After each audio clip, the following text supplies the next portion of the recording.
Take your positions. So ముందుగా మీ ముందుకు వినాయక స్వామితో ముందుకు ఇస్తున్నారు చిన్న Mahatma Gandhi English medium school మిరిజంల.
హిందూ సమ్మేళనంలో హిందూ చెందిన ప్రతి ఒక్కరు కూడా ఇక్కడికి విచ్చేసి మా ఆహ్వానాన్ని మన్నించి ఇక్కడికి విచ్చేసిన ప్రతి ఒక్కరికి కూడా సో ప్రత్యేకంగా ధన్యవాదాలు తెలియజేసుకుంటున్నాము.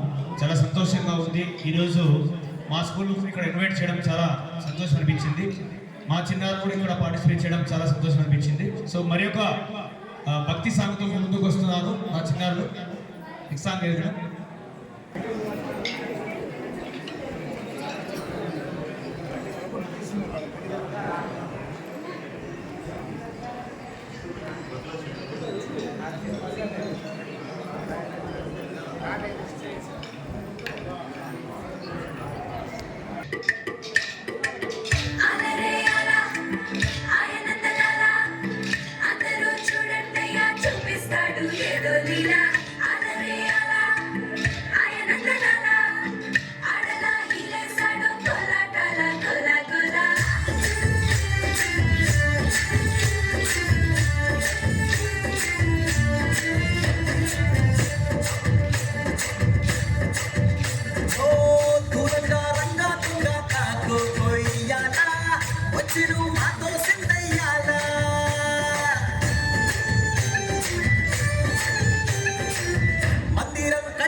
తోడు బాధే తీరుస్తాడు, వెనకే పొంగాడంటే ప్రాణం బదులిస్తాడు. అవునే తోలేటోడు నిన్నే పాలిస్తాడు, గెలిపించాడు. నల్లని రంగున్నోడు, తెల్లని మనసున్నోడు, పల్లరి పేరున్నోడు, అందరికీ అయినోడు. నీ పిచ్చి ఎన్నాళ్ళు అన్నేళ్ళు అన్నేళ్ళు నీలోనే ఒకడై ఉంటాడు.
ద్వాపర యుగానికి చెందినటువంటి శ్రీకృష్ణుడి పాటతో మేము ముందుకు వచ్చాము. నెక్స్ట్ శ్వేత గారికి చెందినటువంటి ఒకటే మాట అన్నటువంటి రామయ్య ముందుకు వస్తున్న మా చిన్న ఘనంగా వైభవంగా జరుగుతున్న సందర్భంగా ఈరోజు ఇక్కడికి మమ్మల్ని ఇన్వైట్ చేసిన కొంతమంది ప్రముఖులకు ప్రత్యేకంగా ధన్యవాదాలు తెలియజేసుకుంటున్నాము. మహాత్మా గాంధీ స్కూల్ గిరిజనుల థ్యాంక్ యూ వెరీ మచ్.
వ్యక్తికి కూడా గూస్ బంప్స్ వస్తాయి. ఎందుకంటే సో ఎక్కడ విన్నా ఈ పాట మరొకసారి వినాలనించే పాట, వినిపించాలనిపించే పాట. చాలా సంతోషంగా ఉంది ఈరోజు. సో నెక్స్ట్ మరి యొక్క సాంగ్తో మీ ముందుకు వస్తున్నారు మా చిన్నారులు. ఇక్కడికి చేసిన ప్రతి ఒక్కరికి కూడా సో ఈ కమిటీ తరఫున ప్రత్యేకంగా ధన్యవాదాలు తెలియజేస్తున్నాను.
కదిలొచ్చే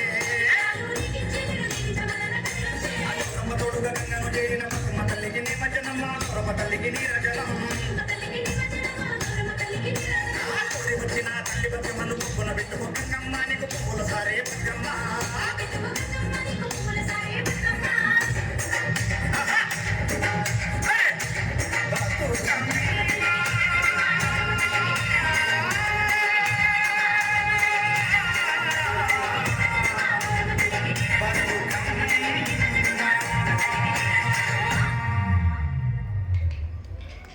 ఈరోజు చిన్నారులకు ప్రార్థన ప్రారంభించే ముందు భగవద్గీత శ్లోకం చదివించడం మాకు అలవాటు.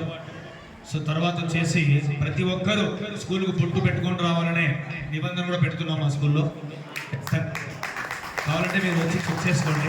ఎందుకంటే ప్రతిరోజు మేము ప్రార్థన ప్రారంభించే ముందు భగవద్గీత శ్లోకంతో ప్రారంభిస్తాం. తర్వాత ప్రతి ఒక్క పిల్లవాడు కూడా పొట్టు పెట్టుకోవాలి అనే ఒక నిబంధన కూడా మేము పెట్టడం జరిగింది.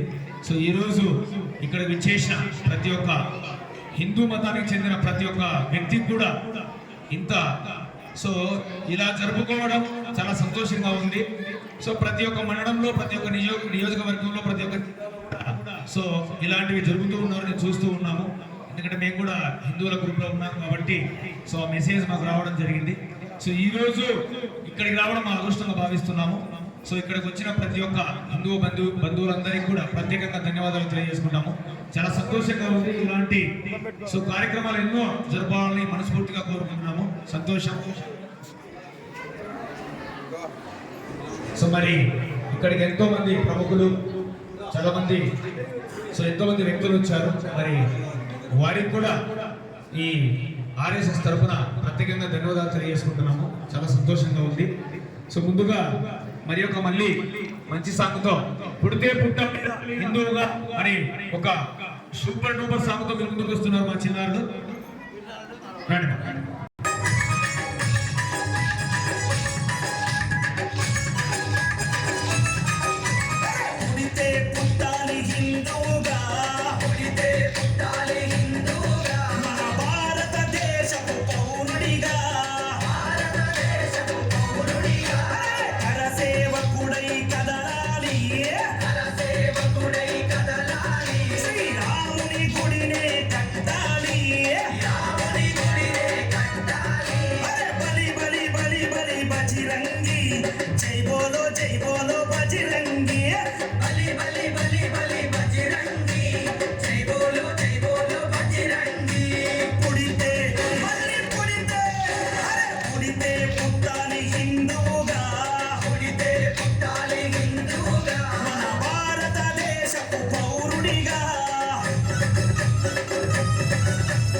దొరకరా ఎవరంటొచ్చిన లట్టు దిప్పిలాతు కొట్టరా పుడితే మళ్ళీ పుడితే అరే పుడితే పుట్టాలి హిందువుగా పుడితే పుట్టాలి హిందువుగా మన భారతదేశపు పౌరుడిగా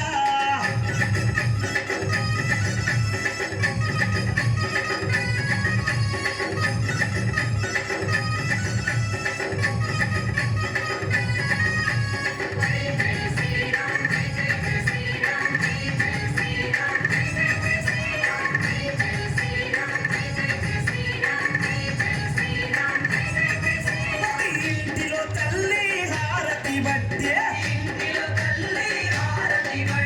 కొడుకుకు వీర తిలకము దిద్దే ప్రతి ఇంటిలో తల్లి హారతి బట్టే అరే కొడుకుకు వీర తిలకము దిద్దే అరే పంపాలి అయోధ్యకు తన బిడ్డని గుడి గట్టెదాకా రావొత్తని తిరిగి ఇంటికే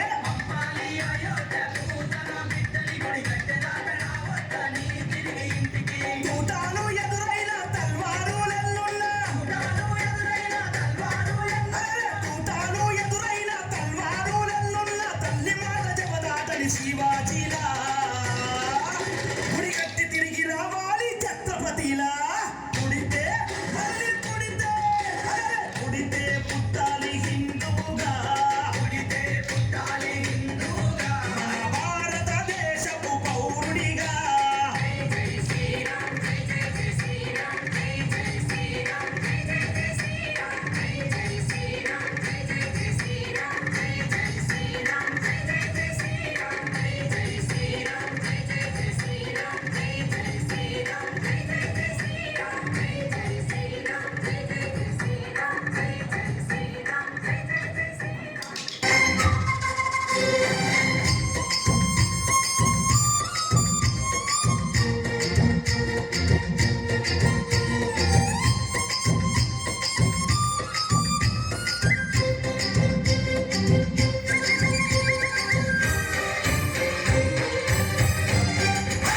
భూమికి పచ్చాని రంగేసినట్టు అమ్మలాల పంట సేలు పెరగాలి ఓయమ్మలాలు పాలి పుస్తలమ్ముకుని అప్పు తెచ్చుకుంటేవో వలవలవల ఏడ్చుకుంటూ వలసెళ్ళిపోతివో పురుగుల మందే నీకు పెరుగన్న మాయను చరవీడి భూతల్లి చెట్టకు చేరిందిరో పంటలు చేతికొస్తే పండుగ చేద్దాము భూమికి పచ్చాని భూమికి పచ్చాని భూమికి పచ్చాని రంగేసినట్టు పంట సేలు పెరగాలి ఓయమ్మలాలో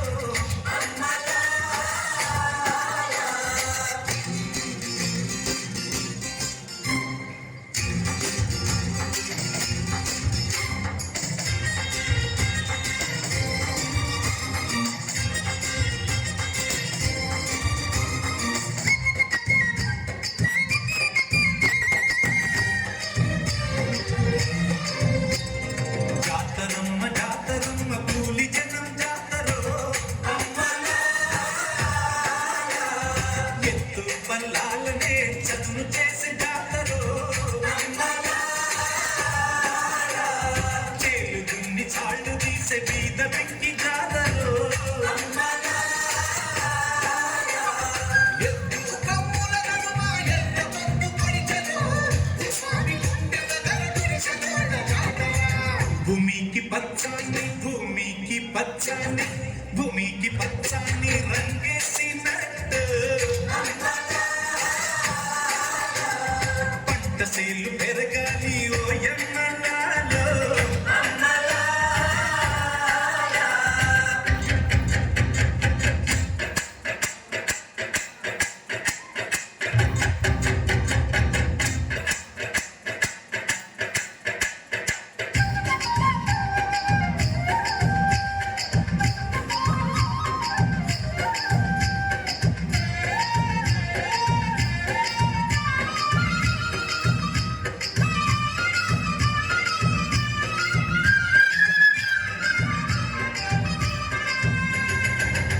జల్లు చిలకరిస్తే నేల పులకరించును వానిస్తే భూతల్లి సీమంతమాడును తంగేళ్ళు గన్నేళ్ళు పసుపు కుంకుమిచ్చును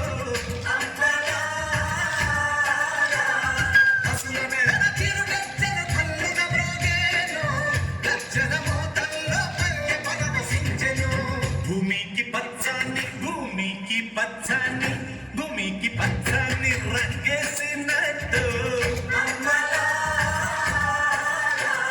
పంట సేలు పెరగాలి ఓయమ్మలాలో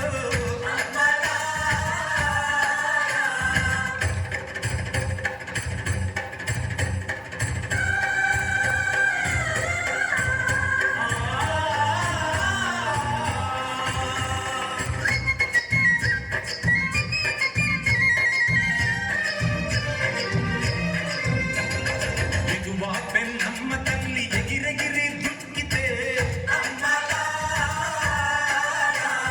తుంగా భద్రమ్మ పొంగి పరవళ్ళు తొక్కితే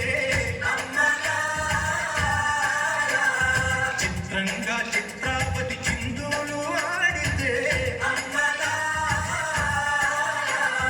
వేర తల్లి నీళ్ళాడి పసిడి పంటలిచ్చును నసీమ తమ్ముల్లో వెలుగులు నిండేను భూమికి పచ్చాన్ని భూమికి పచ్చాన్ని భూమికి పచ్చాన్ని రంగేసినట్టు పంట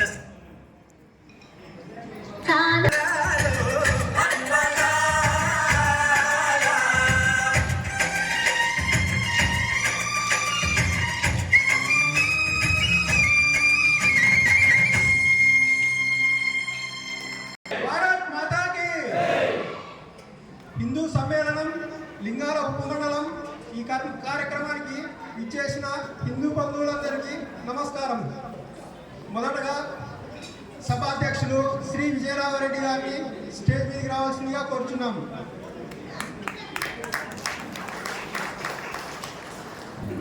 ముఖ్య అతిథి ఎంజి శేషయ్య గారు ధర్మ ప్రచార పరిషత్ స్టేజ్ మీదకి రావాల్సిందిగా కోరుచున్నాము.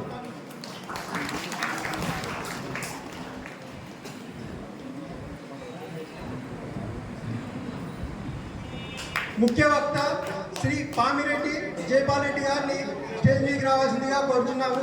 వీరు కడపలో నివాసం ఉంటారు. వృత్తిరీత్యా తాడిపత్రి ప్రభుత్వ ఉన్నత పాఠశాలలో ఆంగ్ల ఉపాధ్యాయులుగా పనిచేస్తున్నారు. 10 సంవత్సరాలుగా స్వయం సేవక్ ద్వితీయ వర్ష సంఘ శిక్షా వర్గ పూర్తి అయింది.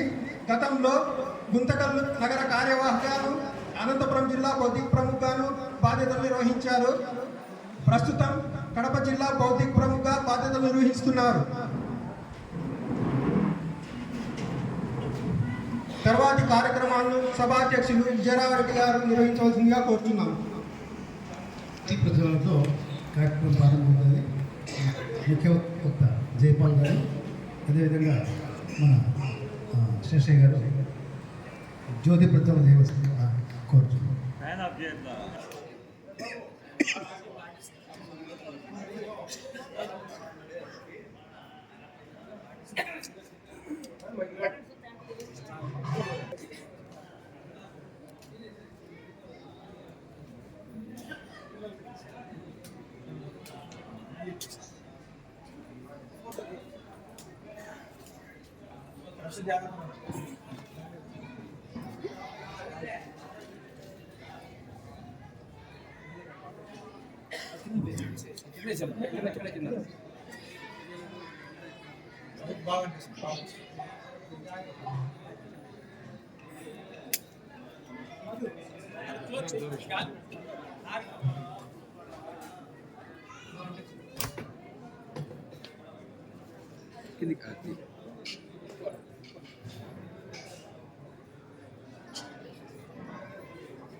భగవద్గీత శ్లోకం చెప్తారు.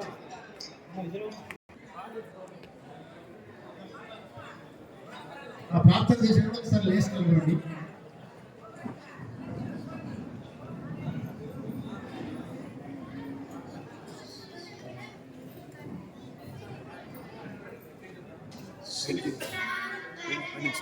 विष्णु शशिवर्णं चतुर्भुजं प्रसन्नवदनं ध्याये सर्वविघ्नोपशान्तये अगजाननपद्मार्कं गजाननमहर्निशम् अनेकदन्तं भक्तानां एकदन्तमुपास्महे एकदन्तमुपास्महे। गुरु ब्रह्मा गुरु विष्णु गुरुदेवो महेश्वरा गुरु साक्षात् परब्रह्म तस्मै श्री गुरवे नमः। ओम शांति शांति शांति।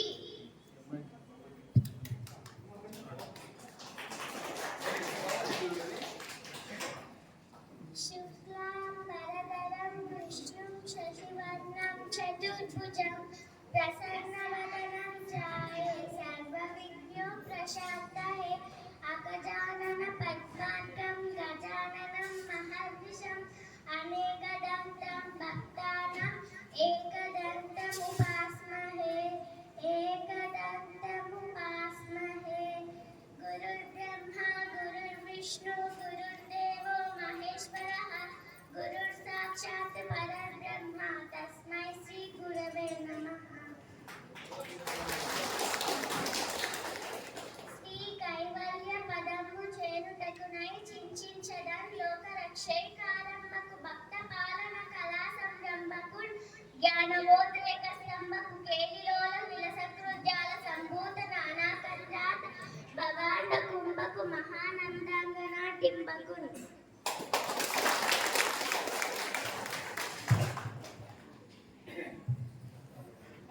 కూర్చోండి.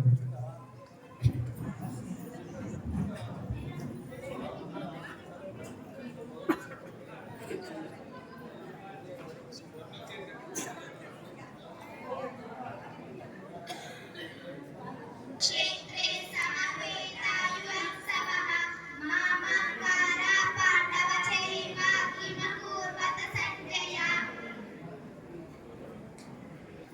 వేదికను అలంకరించినటువంటి ముఖ్య అతిథి ఎంవి శేషయ్య గారు, ధర్మ ప్రచార పరిషత్ నా ఎడవైపు ఉన్నటువంటి వ్యక్తి, నా కుడివైపు వ్యక్తి ప్రధాన వక్త జైపాల్ రెడ్డి గారు.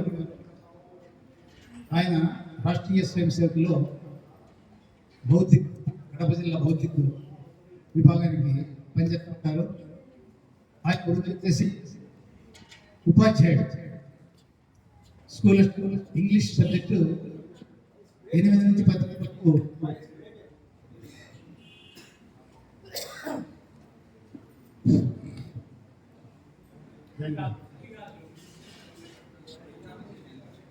స్కూల్ వచ్చే వాళ్ళు ఈరోజు కార్యక్రమానికి ఆయన ప్రధాన వక్తగా రావడం జరిగింది. కావున వేదికను అలంకరించినటువంటి పెద్దలకు, ఈ సమావేశానికి ఇచ్చేసినటువంటి హిందూ బంధువులకు, పత్రికా విలేకరులకు, శ్రమించి గ్రామాల్లో తిరిగినటువంటి ఈ ఏర్పాటు చేసినటువంటి హిందూ కార్యకర్తలకు కారణం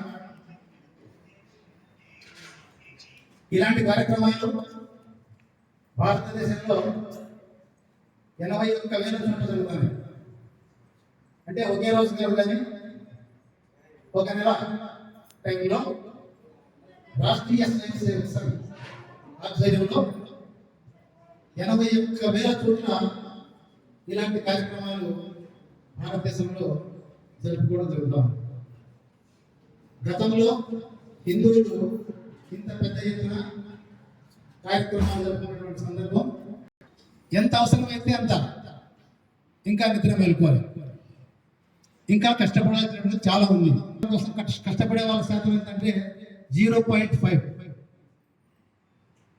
100 మంది హిందువులు ఉన్నారంటే 0.5 మంది హిందూ ధర్మం కోసం పనిచేస్తాం. అంటే 1000 మంది ఒక గ్రామంలో జనాభా ఉంటే 5 మంది కూడా లేరు. మీరు ఈ గ్రామాల్లో చూడండి, 2000 జనాభా ఉంటే 0.5 అంటే మనకు 10 మంది ఉండాలి. కానీ దానికోసం కష్టపడే వాళ్ళు 10 మంది ఉన్నారంటే లేదనే సమాధానం వస్తుంది.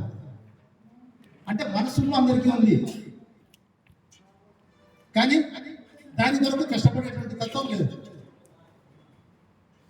భక్తి అందరిలో ఉంది. దేశంలో భక్తి పెళ్ళుకుతుంది, తక్కువేలే. వినాయక చవితి అంటే సందుకు మనం విగ్రహాలు పెడతాం.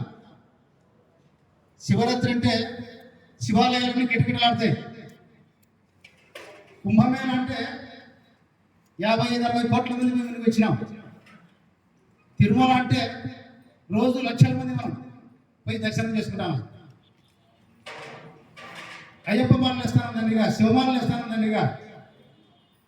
కానీ వీళ్ళందరూ కూడా మన ధర్మానికి అన్యాయం జరిగినప్పుడు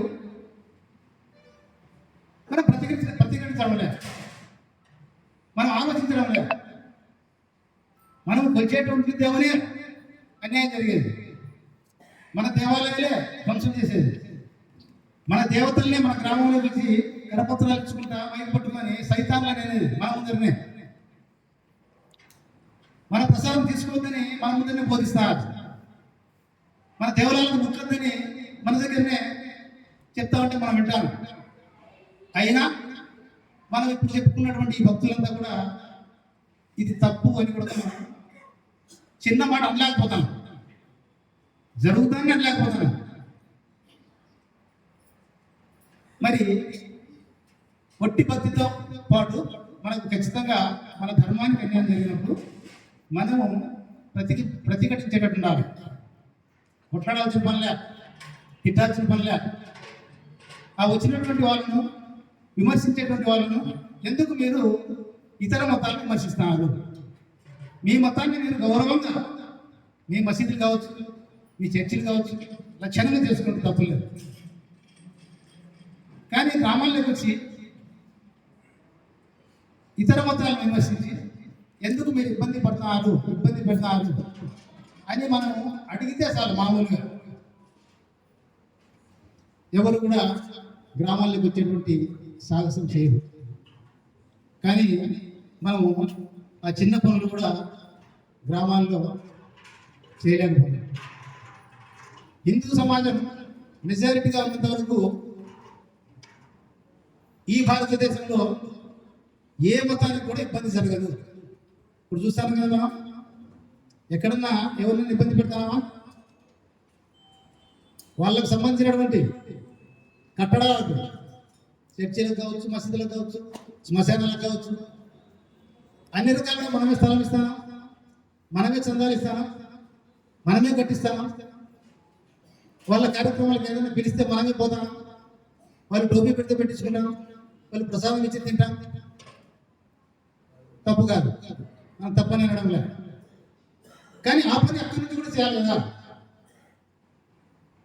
ఆ వైపు నుంచి లేదు. అంటే మన ధర్మం నశిస్తే, మన అవసరం ఉంటే, మన మెజారిటీగా ఉన్నంత వరకు భారతదేశం అంతా కూడా అన్ని మతాలను సమానంగా చూస్తుంది.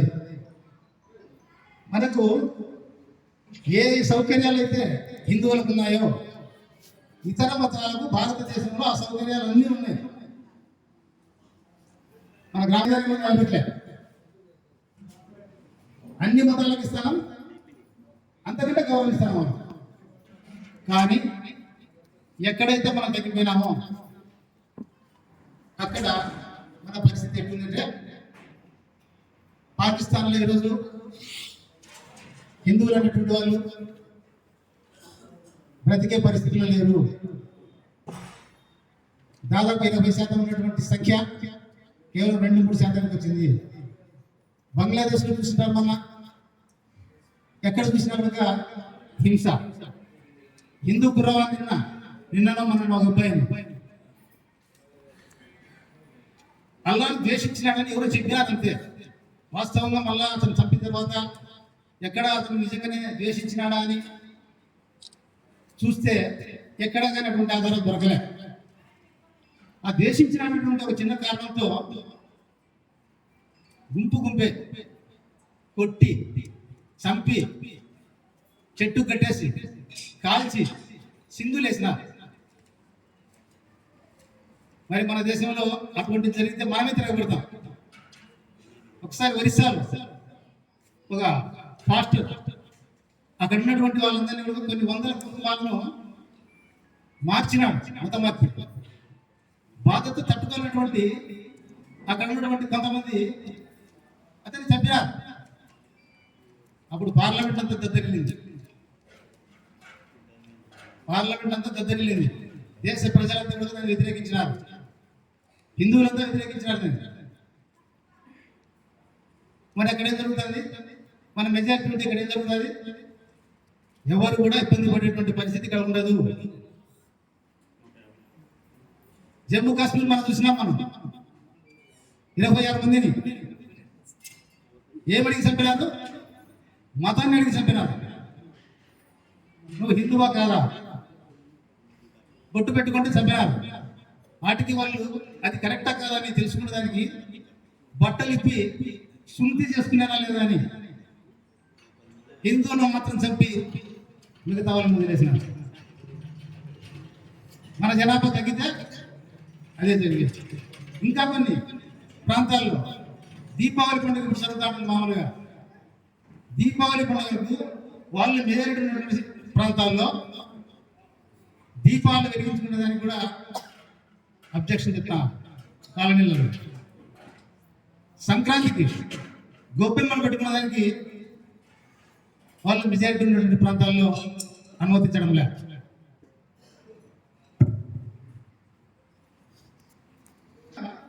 ఎక్కడైతే మనం సంఖ్య తగ్గిపోతుందో అక్కడ మన జీవనాన్ని కొనసాగించేటువంటి పరిస్థితి కూడా లేదు.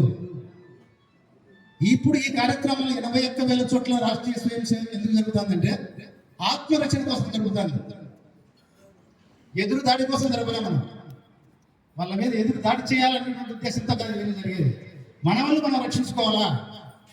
మనం బలహీన పడితే మన యొక్క ఆస్తులు ఉండవు, మన యొక్క మహిళలు ఉండరు, మన యొక్క సంపద ఉండదు.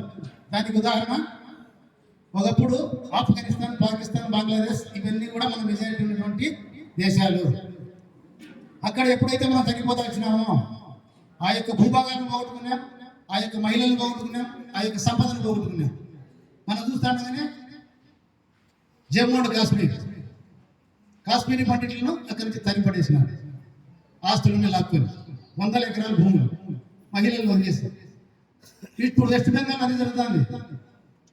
బంగ్లాదేశ్ నుంచి పక్క కలిసి వచ్చినారు, ఈ పక్క ఉన్నటువంటి హిందువులు జరిగినారు. కేరళలోనే జరుగుతుంది. కాబట్టి మనలో చైతన్యం కలిగించిన కొరకు మనం ఈ కార్యక్రమాలు దేశవ్యాప్తంగా 81,000 చోట్ల రాష్ట్రీయ స్వయం సేవ జరుగుతూ ఉంది. మనం పార్టీలకు అతీతంగా, ముఖ్యంగా అది బాగా గుర్తుపెట్టుకున్నాం, మనం ఏ పార్టీలోనే ఉండొచ్చు. అది కాంగ్రెస్ కావచ్చు, వైసీపీ కావచ్చు, టీడీపీ కావచ్చు, జనసేన కావచ్చు, బీజేపీ కావచ్చు, ఇంకోటి కావచ్చు. ఏ దాంట్లోనే మన ధర్మానికి మనకు అన్యాయం జరిగినప్పుడు మనము దాన్ని ప్రతిఘటించేటట్టు మాట్లాడేటట్టు ఉండాలి. ఇతర మతాలలో కూడా అన్ని పార్టీలు ఉన్నారు, కానీ వాళ్ళ మతానికి ఇది అన్యాయం జరుగుతుందంటే వాళ్ళు ప్రశ్నిస్తారు, లేదంటే వాళ్ళ మతానికి మేలు జరిగినటువంటి వైపు వాళ్ళు పొందుతారు. ఆ భయంతోనే రాజకీయంతో వాళ్ళు చుట్టూ తిరుగుతారు. 30% హిందువులు మారుతారన్నటువంటి భయంగానే ఉంటే, అంటే హిందూ ధర్మానికి ఏ రాజకీయ పార్టీ కానీ ఏ రాజకీయ పార్టీ నాయకుడు కానీ అన్యాయం చేస్తే 30% హిందువులు వ్యతిరేకమవుతారంటే అన్ని రాజకీయ పార్టీలు దీనికోసం మళ్ళీ పోరాడతాయి. అన్ని రాజకీయ పార్టీలు మన వైపు మన చుట్టూ తిరుగుతాయి. అప్పుడు ఈ సిద్ధాంతం కోసం పోటీ పడతాయి అన్ని పార్టీలు కూడా. కాబట్టి ఎక్కడో లేదు, ప్రజాస్వామ్యంలో ప్రజలే రాజులు, ప్రజలే నిర్ణేతలు, ప్రజలు ఎదుర్కొంటే జరుగుతుంది. మన మనసులు మారాలి. తర్వాత మన ముఖ్య వక్తలు ఉన్నారు, నేను ఎక్కువ టైం తీసుకోవడం కూడా మంచిది కాదు.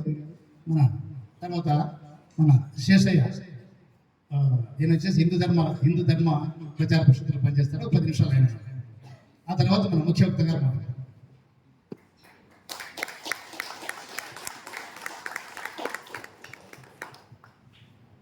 సభకు నమస్కారం. హిందూ బంధువులందరికీ అభినందనలు.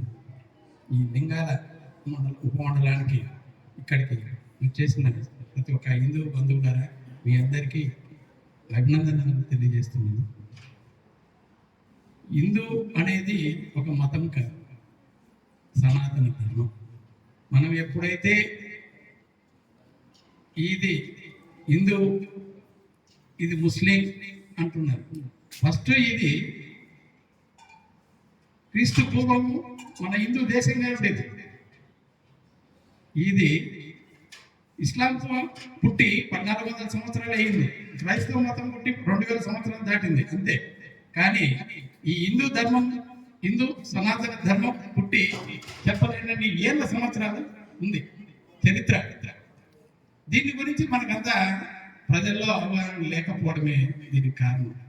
మన పురాణాలు చెప్తున్నాయి, ఎన్నో ఏళ్ళ నుంచి చెప్తున్నారు. కానీ ఆ పురాణాలు పూర్తిగా ఇప్పుడు ఉన్నటువంటి జనరేషన్ చాలా అంతర్లేదన్నమాట. భగవద్గీత అంటే ఏందో తెలియదు, పాఠశాలలో చెప్పడం మర్చిపోయారు. దాదాపుగా ఇక్కడ వచ్చిన వాళ్ళలో 40-50 సంవత్సరాలు పైబడిన వాళ్ళు ఎక్కువ శాతం ఉన్నారు కాబట్టి వారికి పురాణాల గురించి కనీసం కొంతన్నా తెలిసి ఉంటుంది. మనకు తెలిసిన జ్ఞానాన్ని మన పిల్లలకు చెప్పాలి. కానీ ఇప్పుడంతా mummy daddy I'm going to school అంతే. వాళ్ళ ఇంట్లో మాత్రం హలో చలో అనే పదాలతోనే వాళ్ళ జీవనం సాగిస్తున్నారు. మనము హిందూ అనేది ఎందుకు అడుగుతున్నాము? ఇప్పుడు ఒకప్పుడు ఉమ్మడి కుటుంబాలు ఉండేవి, ఇప్పుడు విడిపోతున్నారు. మేమిద్దరం మాకిద్దరు చాలు అంటున్నారు. అదే ఇతర మతాల వాళ్ళలో సంఖ్య 1కి 10 మంది, బహుభారతంలో కలిగిన వాళ్ళు 20 మంది. ఈ విధంగా సంతానం పెంచి జనాభా పెంచుకుంటున్నారు. మనం మాత్రం జనాభా తగ్గించుకుంటున్నాం. ఒకరే చాలు, ఇద్దరు వద్దు ఒకరే ముద్దు అనే సిద్ధాంతంతో మన హిందూ అనేది జనాభా తగ్గుతున్నది. దీనికి కారణం ఏంటంటే మనలోనే దీన్ని మనం అంతరించిపోయేటట్టు చేసుకుంటున్నాం. ఎవరో కారణం కాదనమాట, మన చెట్టును మనమే నరుకుంటున్నాం అంతే. ఇప్పుడు చెయ్యికి 5 ఏళ్ళు ఉన్నాయి, 1 ఏళ్ళతో కొడితే దెబ్బ రాదు, 2 ఏళ్లతో కొట్టినా రాదు. అదే పిడికి బిగించి కొడితే ఇక్కడ నుంచి ఆ వారికి వెళ్ళిపోతాడు. అదే సంఘటితం అంటూ. మనమంతా ఒక సంఘటిత శక్తిగా మారాలి, ఎదగాలి. ఎప్పుడైతే మనం సంఘటితంగా ఎదుగుతామో అప్పుడు మనల్ని చూసి రాజకీయ నాయకులు భయపడతారు, ఇతర మతస్థులు భయపడతారు. మనం భయపెట్టాలనేది ఉద్దేశం కాదు, మనమంతా ఒకటి కావాలనేదే ఉద్దేశం. ఎప్పుడైతే మనం ఒకటైతామో అప్పుడు మన చుట్టూ రాజకీయ నాయకులు తిరుగుతారు. ఏ ఒక వర్గం వాళ్ళు అనేది లేకుండా హిందూ అనేది ఒక కావాలి. మనం హిందూ అనేది ఒకటి. మనము రెడ్డి కమ్మ కాపు వాళ్ళ ఎన్ని కాదు కావాల్సింది హిందూ. ఎప్పుడైతే మనం ఒక హిందూ అనుకుంటామో, సంఘటితం అవుతామో అప్పుడే మన యొక్క ఐక్యత ఉంటుంది. మన జోలికి రావాలన్నా ఎవరు రారు. ముఖ్యంగా మత మార్పులు జరుగుతున్నాయి, గ్రామాల నుంచి జరుగుతున్నాయి, పట్టణాలలో జరుగుతున్నాయి. మనము ఫలానా వ్యక్తికి పుట్టాము, ఫలానా మా తండ్రి, ఫలానా మా తల్లి అని చెప్తాం. కానీ హిందూ మతంలో పుట్టి ఫలానా ఈ కన్వర్ట్ అవుతున్నారే, మత మార్పులు జరుగుతున్నాయే, వాళ్ళ తల్లిని మార్చుకున్నట్టు వాళ్ళు చేసే పని అదే. కానీ హిందూ అనేవాడు మారడు అని మనం చూపించాలి. మారిన వ్యక్తులకు కూడా హితబోధ చేయండి. తప్పకుండా ఎప్పుడైతే మనం చేస్తామో మన హిందూ ఐక్యత ఉంటుంది. సో కాబట్టి నేను ఎక్కువ మాట్లాడదలుచుకోలేదు, ముఖ్యంగా ప్రాధాన్యతకి ఇవ్వాలనేసి ఉన్నాను. సో మీ ఇక్కడికి వచ్చేసిన ప్రతి ఒక్కరి హిందూ బంధువులందరికీ ధన్యవాదాలు తెలియజేస్తున్నాను. Thank you sir. ఇప్పుడు మన ప్రధాన వక్త జైపాల్ రెడ్డి గారు మాట్లాడవచ్చు. జై శ్రీరామ్, జై శ్రీరామ్. భారత్ మాతా కీ, భారత్ మాతా కీ. సభాధ్యక్షులు శ్రీ మన ఎక్స్ ఎంపీడీఓ శ్రీ విజయ రాఘవరెడ్డి గారు, ముఖ్య అతిథి శ్రీ ఎంవి శేషయ్య గారికి నమస్కరిస్తూ, అశేషంగా అన్ని గ్రామాల నుంచి వచ్చేసినటువంటి లింగాల ఉపమండలం యొక్క హిందూ బంధువులందరికీ, మాతృమూర్తులకి, పిల్లలకి అందరికీ శిరస్సు వంచి నమస్కరిస్తున్నాను. ముందుగా ఒక చిన్న పాటతో మన ప్రసంగాన్ని ప్రారంభించుకుందాం. నాతో పాటు దయచేసి మీరు కూడా పలకాసంగా కోరుతున్నాను. పలుకుదాం అందరం. చిన్న పాట, మనకు సంబంధించిన పాట. మానవాళి హితము కోరు మనిషి హిందువు, మానవాళి హితము కోరు మనిషి హిందువు, సకల ప్రాణి కోటికి ఆత్మీయ బంధువు, మానవాళి హితము కోరు మనిషి హిందువు,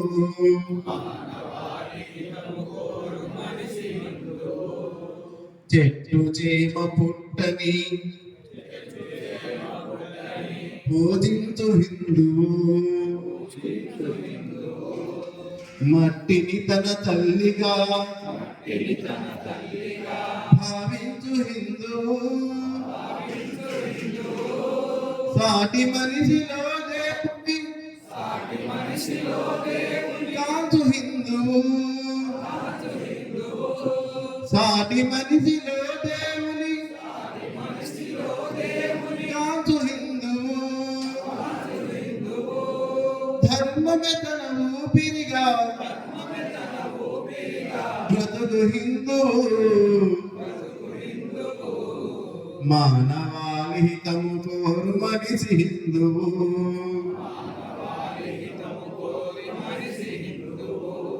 నుదుట పొట్టుతోనే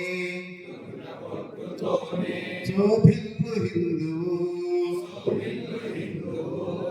తులసి కోట వలనే విలసిల్లు హిందువు, గుడి నేతల గుండెగా భావించు హిందువు, గుడి నేతల గుండెగా భావించు హిందువు, ప్రకృతికే ప్రియకరముగా మసలు హిందువు, మానవాళి హితము కోరు మనిషి హిందువు, మత దురహంకార మతం లేని హిందువు, పరహితమే అభిమతమై నడచు హిందువు, సకల ప్రాణి కోటిని పూజించు హిందువు, సకల ప్రాణి కోటిని పూజించు హిందువు, వసుధవకే కుటుంబమని చాటు హిందువు, మానవాళి హితము కోరు మనిషి హిందువు, సకల ప్రాణి కోటికి ఆత్మీయ బంధువు, మానవాళి హితము కోరు మనిషి హిందువు,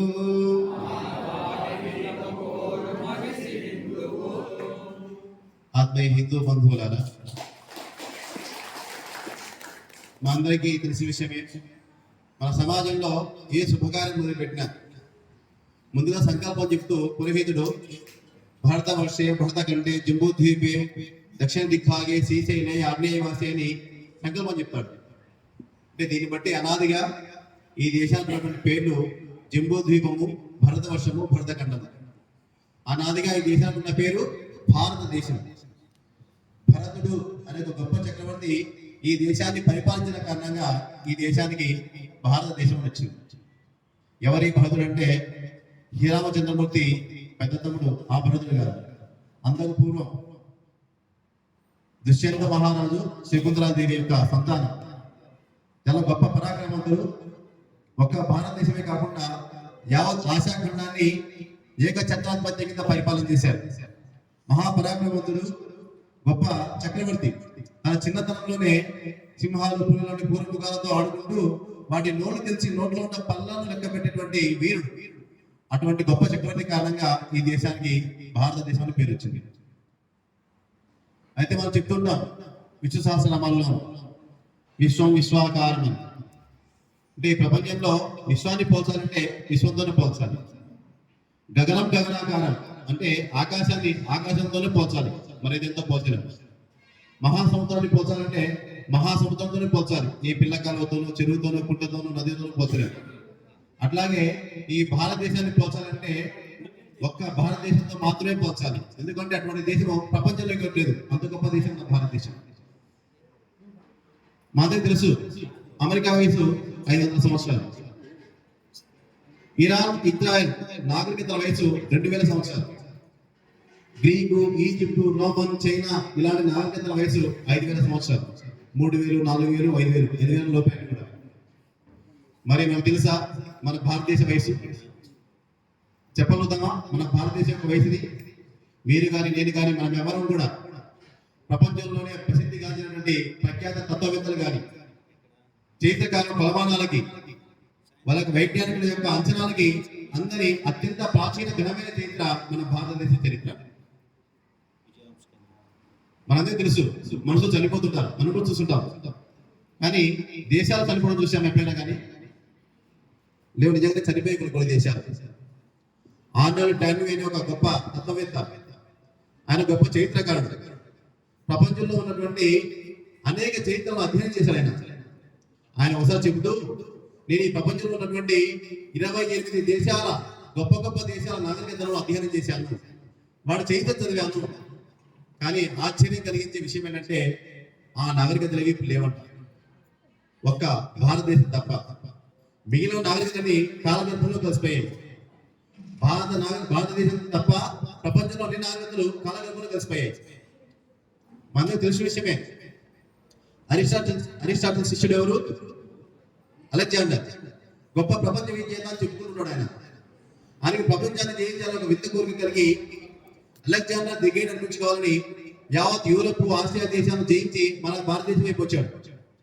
ఆయన భారతదేశం యొక్క వాయువ్య సరిహద్దులో అంటే వాయువ్య దిశన పురుషోత్తముడు పురుషపురాన్ని పరిపాలించే పురుషోత్తమ చక్రవర్తిని ఓడించేలాగా ఆయన చేతులు ఓడిపోయి సరిహద్దులో కాలంలో మొదలైన దళితుల వేషం ఆయన్ని అలెగ్జాండర్ని తిరిగి వెళ్తూ ఒక సామాన్య గణరాజ్యాల చేతి కూడా పరాభవం పొందాడు అలెగ్జాండర్. కానీ మన చరిత్రకారులు అలెగ్జాండర్ ది గ్రేట్ అంటుంటారు. భారతదేశానికి అడుగు కూడా పెట్టలే. ఆ విధంగా తన తిరుగు ప్రయాణంలో తిరిగి వెళ్తూ ఒక సామాన్య మామూలు వేసిన విషబాణానికి బాబిలోనియాలోనే అంటే గ్రీకు వెళ్లకుండా బాబిలోనియానే చనిపోయాడు విషబాణం తగిలి.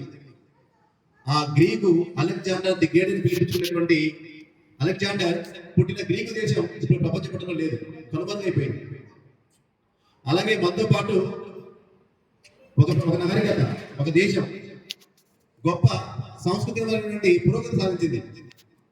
వస్త్రాలు తయారు చేసింది, వస్తువులు తయారు చేసింది, విశ్వ వాణిజ్యాన్ని సముపార్జించింది, గొప్ప నాగరికత బాధించింది రోమన్ నాగరికత. ఆ రోమన్ నాగరికత కేవలం ఒక 10 సంవత్సరాల విదేశీ ఆటవిక దూర జాతులు చేసేటువంటి దాడుల్లో కనుమరుగైపోయింది, కాలగర్భంలో కలిసిపోయింది. మరొక దేశం మనతో పాటే పుట్టింది, మనతో పాటే పెరిగింది, మన తర్వాత పుట్టి మన తర్వాత పెరిగి ధర్మము, తాత్వికత, ఆధ్యాత్మికత, జ్ఞానం గురించి మాట్లాడింది.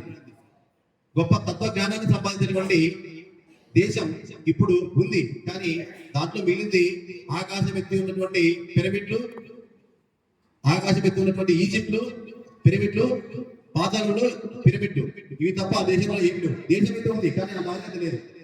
కేవలం ఒక 10-20 సంవత్సరాలు చేసినటువంటి దాడుల కారణంగా ఈజిప్ట్ అనే దేశం ఉంది కానీ ఆ నాగరికత లేదు. మొత్తం అంతా మతం మార్చబడింది. ఈ విధంగా అనేక దేశాలు, పర్షియా దేశం 30 సంవత్సరాల దాడుల కారణంగా తన మతం కోల్పోయింది, తన జాతి అంతరించిపోయింది, తన నాగరికత కోల్పోయింది. సిరియా 20 సంవత్సరాల కాలగర్భంలో కలిసిపోయింది. ట్యునీషియా కేవలం ఒక 15 సంవత్సరాల కాలంలో కాలగర్భంలో కలిసిపోయింది. ఇవే కాదు, ప్రపంచంలో గొప్ప గొప్ప నాగరికతలు చెప్పుకునేటువంటి Persian, Mayan, Egypt, Rome, Greek, China, ఆ తర్వాత Assyria, Mesopotamia, Babylonia, Emirates, Aztec ఇలాంటి ఎన్నో గొప్ప గొప్ప నాయకులు కాలగర్భంలో కలిసిపోయారు. ఒక్క భారతదేశం తప్ప. అది మన దేశం యొక్క గొప్పతనం. కేవలము ఇందాక మన శేషయ్య గారు చెప్పారు, మన ముఖ్య అతిథి గారు, 1400 సంవత్సరాల క్రితము అరేబియా ప్రాంతంలో ఇస్లాం మతం పుట్టింది. 1400 సంవత్సరాల క్రితం. 2000 సంవత్సరాల క్రితము క్రైస్తవ మతం పుట్టింది.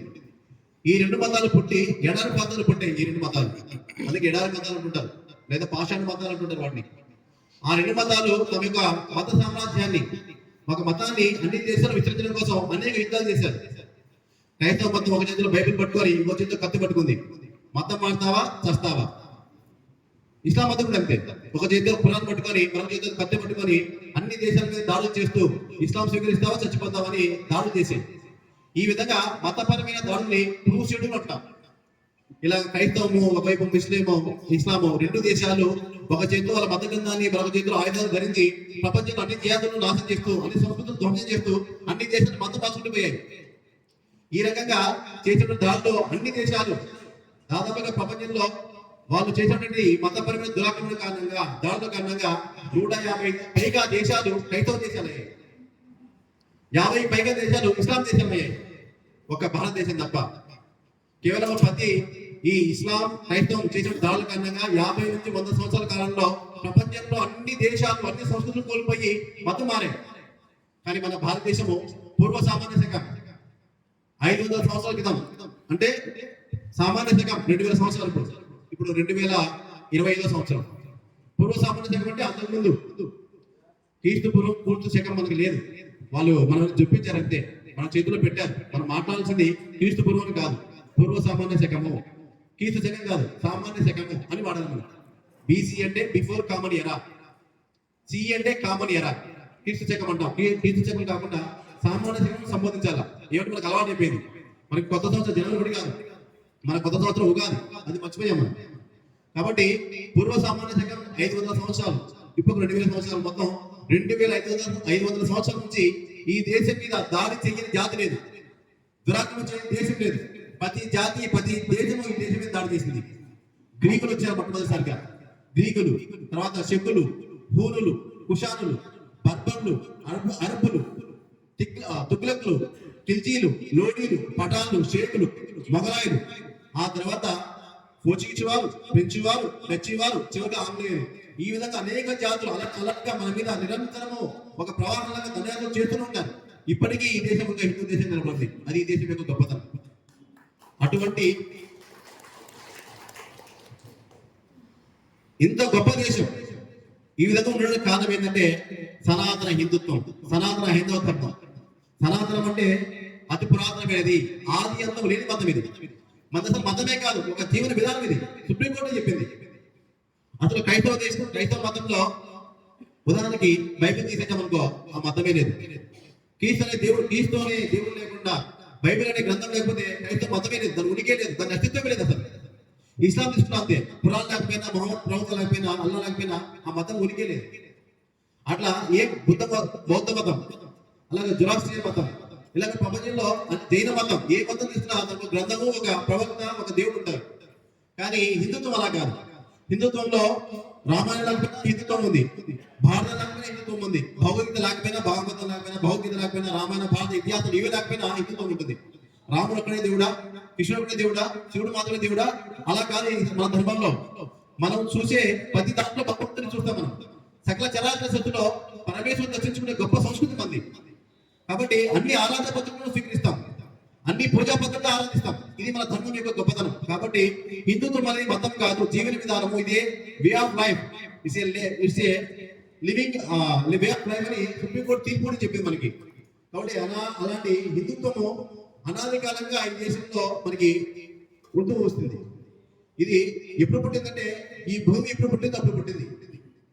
సనాతన హిందుత్వం అంటే, సనాతన హిందూ ధర్మం అంటే మనిషి ఎలా జీవించాలి, ప్రకృతితో మమేకమవుతూ తన సహజమైనటువంటి తోటి సకల చరాచర సృష్టితో ఏ విధంగా జీవించాలి, ఏ విధంగా కలిసి సమన్వయంతో జీవించాలని చెప్పేదే మన సనాతన హిందూ ధర్మం.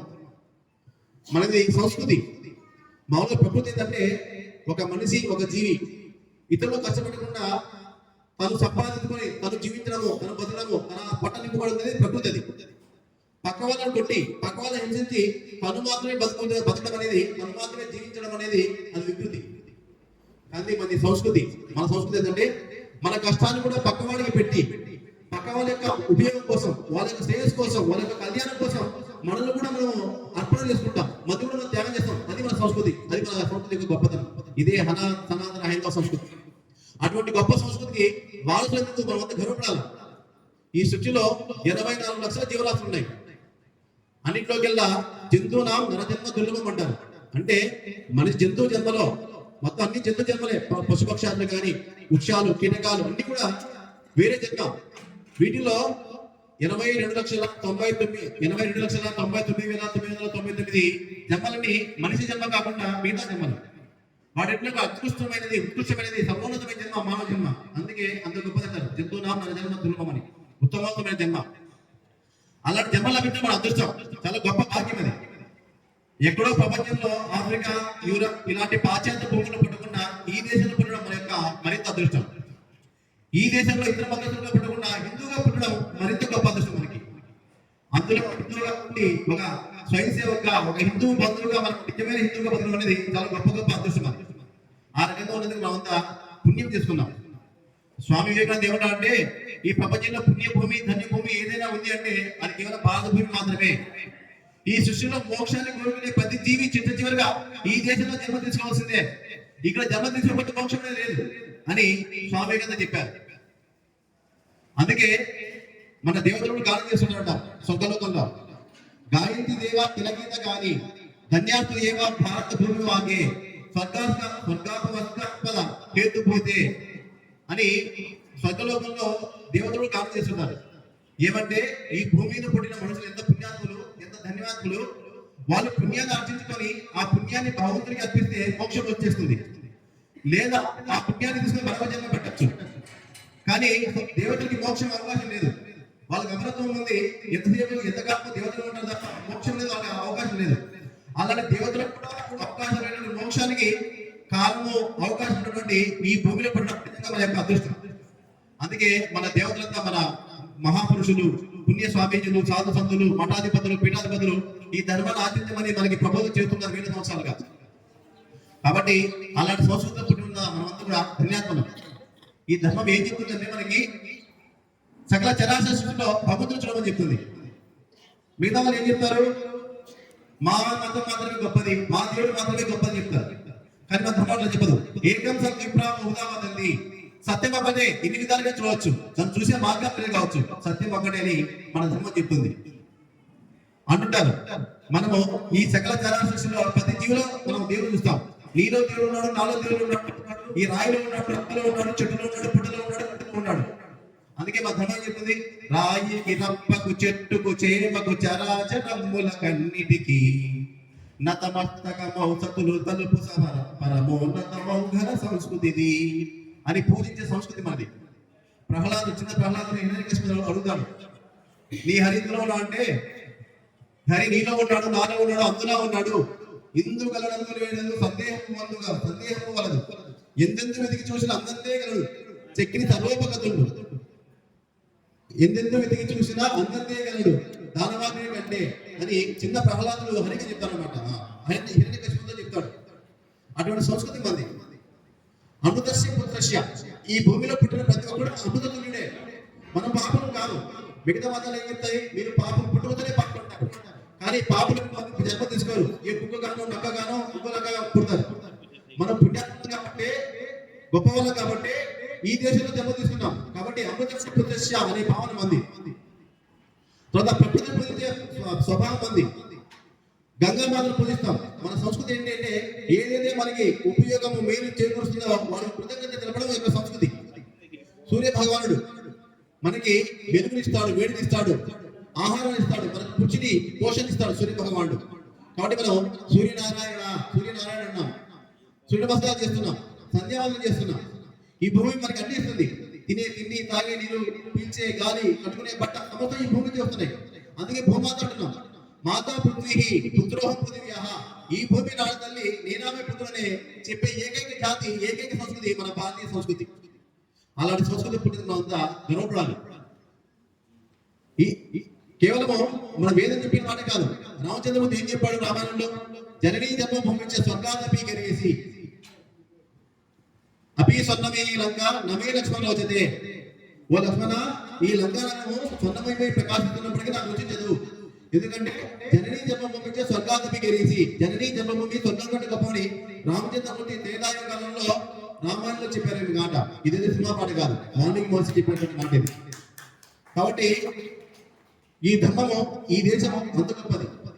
కాబట్టి ఈ సంస్కృతి ఎంతవరకు విస్తృతుందంటే హిమాలయాల నుంచి సింధు పర్యంతం వరకు, ఆసియా హిమాచలము, కాశ్మీర్ నుంచి కన్యాకుమారి వరకు విస్తరించింది. బాహ్యస్పద శాస్త్రంలో ఒక మాట ఉంది, హిమాలయం సమారాభ్య యావదిందు సరోవరం తం దేవ నిర్మితం దేశం హిందూస్థానం ప్రత్యక్షతే.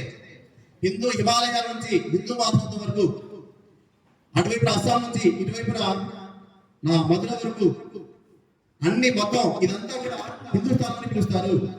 ఇక్కడ జన్మదృష్టిలో మనంతా కూడా హిందువులమని సాక్షాత్తు మన యొక్క పురాణాల్లో శాస్త్రంలో ఘోషించబడింది. ఇది దేవతల చేత నిర్మించబడిన భూమి. ఇది తమ దేవ నిర్మితం దేశం అన్నాం అంటే స్వయంగా దేవతలే ఇక్కడ జన్మించి ధర్మాన్ని ప్రతిష్టాపన చేయడం కోసం జన్మదృష్టినటువంటి భూమి ఇది.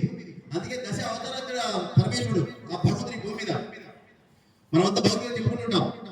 యదా యదా హి ధర్మస్య గ్లానిర్భవతి భారత అభ్యుత్థానమ ధర్మస్య తదాత్మానం సృజామ్యహం పరిత్రాణాయ సాధూనాం వినాశాయ దుష్కృతాం ధర్మ సంస్థాపనార్థాయ సంభవామి యుగే యుగేని గీతాచార్యుడు భగవద్గీతలో చెప్పారు మనకి. అంటే అధర్మానికి ధర్మానికి హాని కలిగి ఆ ధర్మం పెచ్చుమీరినప్పుడు దుష్ట శిక్షణ కోసం, శిక్ష రక్షణ కోసం ప్రతి యుగంలో నేను అవతారం దాల్చాలని సాక్షాత్తు భగవంతుడు చెప్పిన మాట. ఇతర దేశాల్లో దేవదూతలు పుట్టారు, భగవంతులు పుట్టారు, కానీ సాక్షాత్తు భగవంతుడు పుట్టిన ఏకైక దేశము మన భారతదేశం. అటువంటి సంస్కృతి మనంతా వారసులం, మనంతా రాముని వారసులం, కృష్ణుని వారసులం, మనంతా తల్లిని పూజిస్తాం, మాతృదేవ భవ. అటువంటి సంస్కృతి మంది. తల్లిని పూజగా దేవతలుగా పూజించే సంస్కృతి. మాతృదేవ భవ, పితృదేవ భవ, ఆచార్య దేవ భవ, అతిథి దేవ భవ, అతిథి కూడా దేవుడిగా పూజించే సంస్కృతి మంది.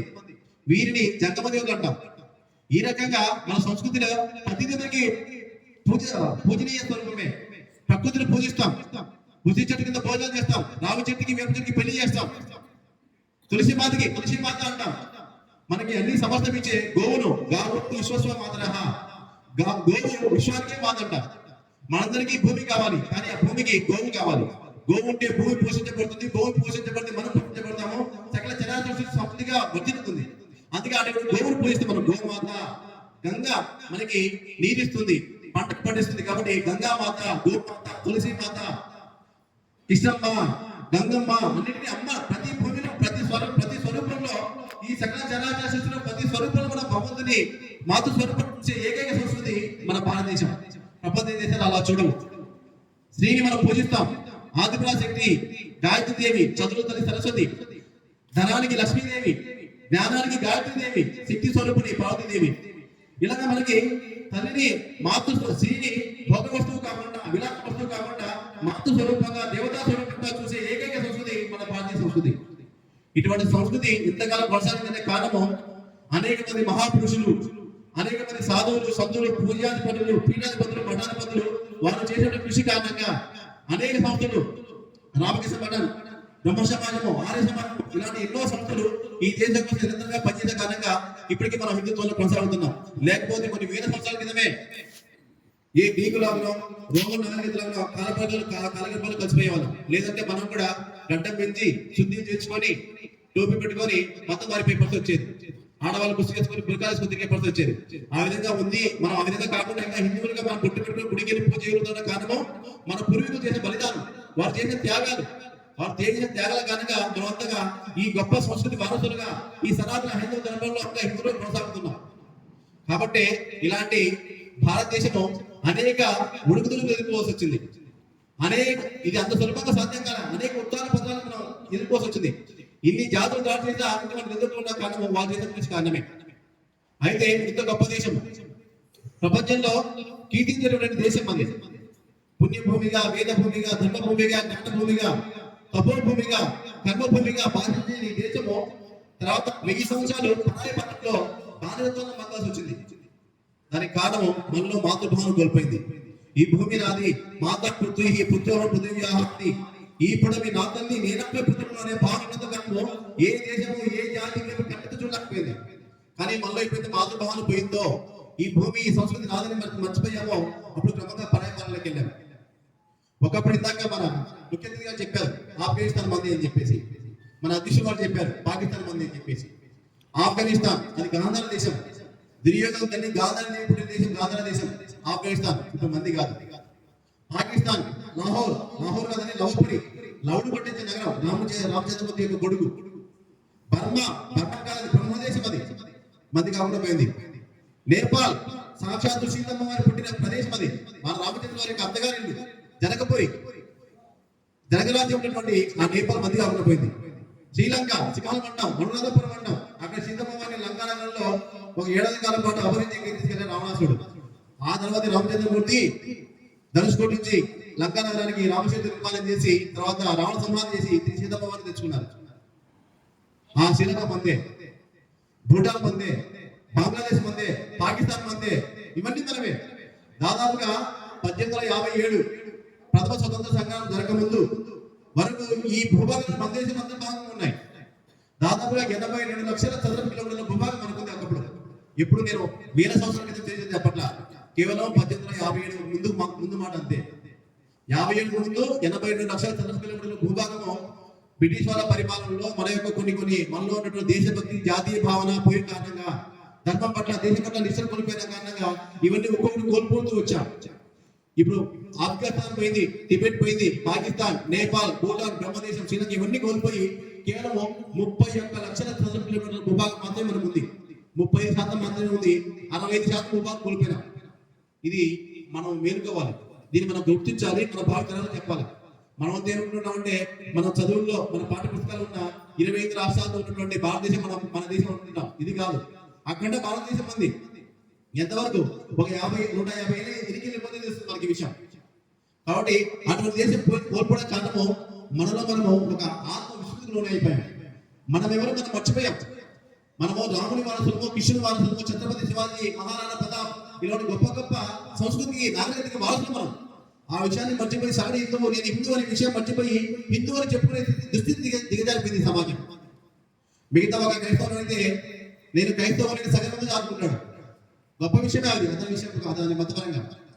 ఇస్లాం సోదరుడు చెప్పుకున్నాడు నేను ఒక ముస్లిం అని, కానీ హిందువు అని చెప్పుకునే దుస్థితి లేదు కదా అని చెప్పుకునేటటువంటి దుస్థితి ఉంది ఇప్పుడు. ఆ దారుణం లేదు, ఆ పరిస్థితి ఒకప్పుడు లేదు. ఒకప్పుడు హిందూ అని చెప్పుకునే భయపడ, అంటే మన మొట్టమొదటి ప్రధానమంత్రి గారు ఏమన్నారంటే, నేను పుట్టుకతో అంటే నేను పెరుగుతూ ఒక క్రైస్తవులాగా పెరిగాను, ఒక ముస్లిం లాగా జీవిస్తున్నా, కానీ దురదృష్టవశాత్తు ఒక హిందువుగా పుట్టానన్నారు ఆయన. అంటే హిందువు అని చెప్పడానికి కూడా ధైర్యం చనిపోయేటటువంటి పరిస్థితి అన్నమాట. చాలా మంది హిందువులను చెప్పడానికి నామోసపడతారు, వాళ్ళ కుల పేరుతో చెప్పుకుంటారు. నీ ఎవరెవరంటే నేను రెడ్డిని, నేను కాపుని, నేను బలిజిని, నేను కమ్మని, నేను దళితుని, నేను వైశ్యుని, మన కుల పేరుతో చెప్పుకుంటాం తప్ప నేను హిందువుని నేను సగరంగా చెప్పుకునే పరిస్థితి లేదు. ఆ స్థితికి చేయాలిపోయాం. ఎందుకంటే మనమంతా ఆత్మవిశ్వాసంలోనే పోయాము, మనల్ని మర్చిపోయాము, మనం ఎవరో మర్చిపోయాము. హిందూ అంటే ఎవరు మనం పాట చెప్పుకున్నాం, మొదట్లో పాటలో పాట హిందూ అంటే ఎవరు అనేది. మనకు ఒక కథ చెప్తున్నారు చిన్నప్పుడు. ఒకప్పుడు ఒక సింహం పిల్ల తప్పిపోతే దాని గొర్రెల కాపరి పెంచుకొని తన గొర్రెల మధ్య కలిపేశాడు. ఆ సింహం పిల్ల కూడా గొర్రెలకు మధ్యలో పెరుగుతూ గొర్రెలాగా పెరిగిపోయింది. నిరంతరం తన గొర్రెని చూసి తను ఒక గొర్రెగా భావించేది. ఆ గొర్రె ఎలాగా గడ్డి పుస్తుందో అలా వేసేది, ఎలాగా గొర్రె అరుస్తుంది కదా మే అని, డుర్రని, అట్లా గొర్రె ఎట్లయితే అరుస్తుందో అట్లా నచ్చేది అన్నమాట సింహం కూడా. ఒకసారి ఎందుకంటే తను నిరంతరం చూసేది ఆ గొర్రె యొక్క చెవులు, ఆ గొర్రె కళ్ళు, ఆ గొర్రె ముఖము, ఆ గొర్రె అరుపులు, ఆ గొర్రె శరీరము, అలాగే అద్దాలు లేవు కదా, మనం అంతా అద్దాలలో చూసుకుంటాం, మనం ఎలా ఉన్నా మనకు తెలుస్తుంది. కానీ సింహంకి అద్దాలు లేవు కాబట్టి అడవిలో వాడి గుర్రాన్ని చూసి గొర్రె చూసి గొర్రెలాగా భావించేది. ఒకసారి ఒక సింహము ఆ గొర్రె వేరే సింహం ఒకసారి వేటకు వచ్చి ఆ గొర్రెల మీద పడేయడానికి ప్రయత్నం చేసింది, దాడి చేసే ప్రయత్నం. అప్పుడు చూసి తనకు విచిత్రంగా కనిపించింది. ఆ గొర్రెల మధ్యలో కూడా తనలాంటి ఒక సింహము ఆ గొర్రెలో కలిసిపోయి గొర్రెలాగానే గెంతుతూ, గొర్రెలాగానే గడ్డి వేస్తూ, గొర్రెలాగానే అరుస్తూ ఉన్నటువంటి సింహాన్ని చూసి ఈ సింహానికి ఆశ్చర్యం వేసింది. అదేంట్రా, ఒక సింహం ఏంది, సింహం యొక్క స్వభావం ఏంటి, వేటాడాలా, దాడి చేయాలి, ఇది కదా పరాక్రమం చూపించాలి కదా అని తను భావించి ఆ సింహము ముందు వేట తర్వాత ఆకలి మొదలు తెచ్చుకుందామని ఆ సింహాన్ని కొద్దిగా పక్కకి ఇచ్చింది. ఫస్ట్ భయపడింది ఆ సింహం. గొర్రె సింహం. ఎందుకంటే తను ఎప్పుడు సింహాన్ని చూడలే. అంటే వాళ్ళు మిగతా గొర్రెలు ఎట్లయితే పారిపోతే ఎదురు పారిపోయే ప్రయత్నం చేసింది. అయితే రేరే ఉండడానికి కొద్దిగా పక్కన తీసుకెళ్ళి చెప్పింది అనమాట. ఏంటో నువ్వేంటో నీ ఆకారం ఏంటి, నీ స్వభావం ఏంటి, నువ్వేంటి అలా వస్తున్నావు, అలా తింటున్నావు, గడ్డి తింటున్నావు ఏంటి, ఏంటి క్రమం అంటే అదేంటి నేను మామూలే కదా, నేను మా అందరి గొర్రెలాగా నేను గడ్డి వేస్తున్నా, నేను గొర్రెలాగా అరుస్తున్నా, నేను గొర్రెలాగా ఎత్తుతున్నా అని చెప్పింది ఆ సింహం, గొర్రె సింహం. అయితే కాదురా నువ్వు గొర్రె సింహం కాదురా, నువ్వు సింహానిలా, నువ్వు నా జాతి చెందిన వాడివే, నువ్వు కూడా మా వంశానికి చెందిన వాడివే, ఒకసారి చూడు అని చెప్పిందన్నమాట. నా పళ్ళు చూడు, నా గోలు చూడు, నా జూలు చూడు, నా కాళ్ళు చూడు అని తన శరీరం చూపించింది. అయితే అది తను చూసుకోవాలి కదా, తను గొర్రెనగా భావిస్తుంది. సరే ఇట్లా కాదని చెప్పేసి ముందు ఎంత చెప్పినా నమ్మలే. సరే ఒక పక్కనే ఉన్నటువంటి ఒక చెరువుకు, ఒక నది కుంట దగ్గర తీసుకెళ్లి ఆ నది నీటిలో తన ప్రతిబింబాన్ని చూపించింది. ఇద్దరికి ప్రతిబింబాన్ని చూపించి నీ ప్రతిబింబం చూసుకో, నీ పళ్ళు చూడు, నా పళ్ళు చూడు, నీ గోలు చూడు, నా గోలు చూడు, నీ జూలు చూడు, నా జూలు చూడు అని మొత్తం తనతో చూపించింది.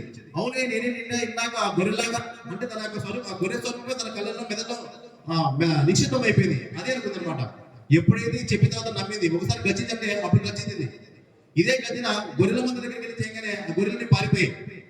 అట్లా హిందూ అనేవాడు విదేశీయుల రాసిన చరిత్ర చదువుకొని మన వల్ల తక్కువ జాతిగా, హీనమైన జాతిగా, నీచ జాతిగా భావించి మనల్ని మనం తక్కువ చేసుకుంటూ చాలా ఒక ఆత్మ విస్మృతికి, ఆత్మ న్యూనతకు లోనైపోయాం.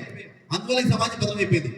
కాబట్టి పరమపూజ్య డాక్టర్ కేశవరావు బలిరామ్ హెడిగేవార్ ఒక మహానుభావుడు దీన్ని గమనించి ఈ దేశము 1000 సంవత్సరాలు మరి బానిస పాలనకి వెళ్ళడానికి కారణము విదేశీయుల యొక్క బలం కాదు, మనకు బలం వాళ్ళకి బలం ఉండడం వల్ల మనకు బలం లేని కారణంగా మనం ఓడిపోలేదు, మనలో ఐకమత్యం లేకుండా ఓడిపోయాం. బ్రిటిష్ వాళ్ళకి దేశానికి ఎంతమంది వచ్చారు, వేల మీద లెక్క పెట్టచ్చు. ఒక 5 మంది వచ్చే వ్యాపార పేరుతో అనుమతి, మాకు వ్యాపారం చేసిన అనుమతి వాళ్ళని చెప్పేసి ఒక 5 మంది కోరుకున్నారు అంతే. మన వాళ్ళు ఉదాహరణ అనుమతి చేశారు.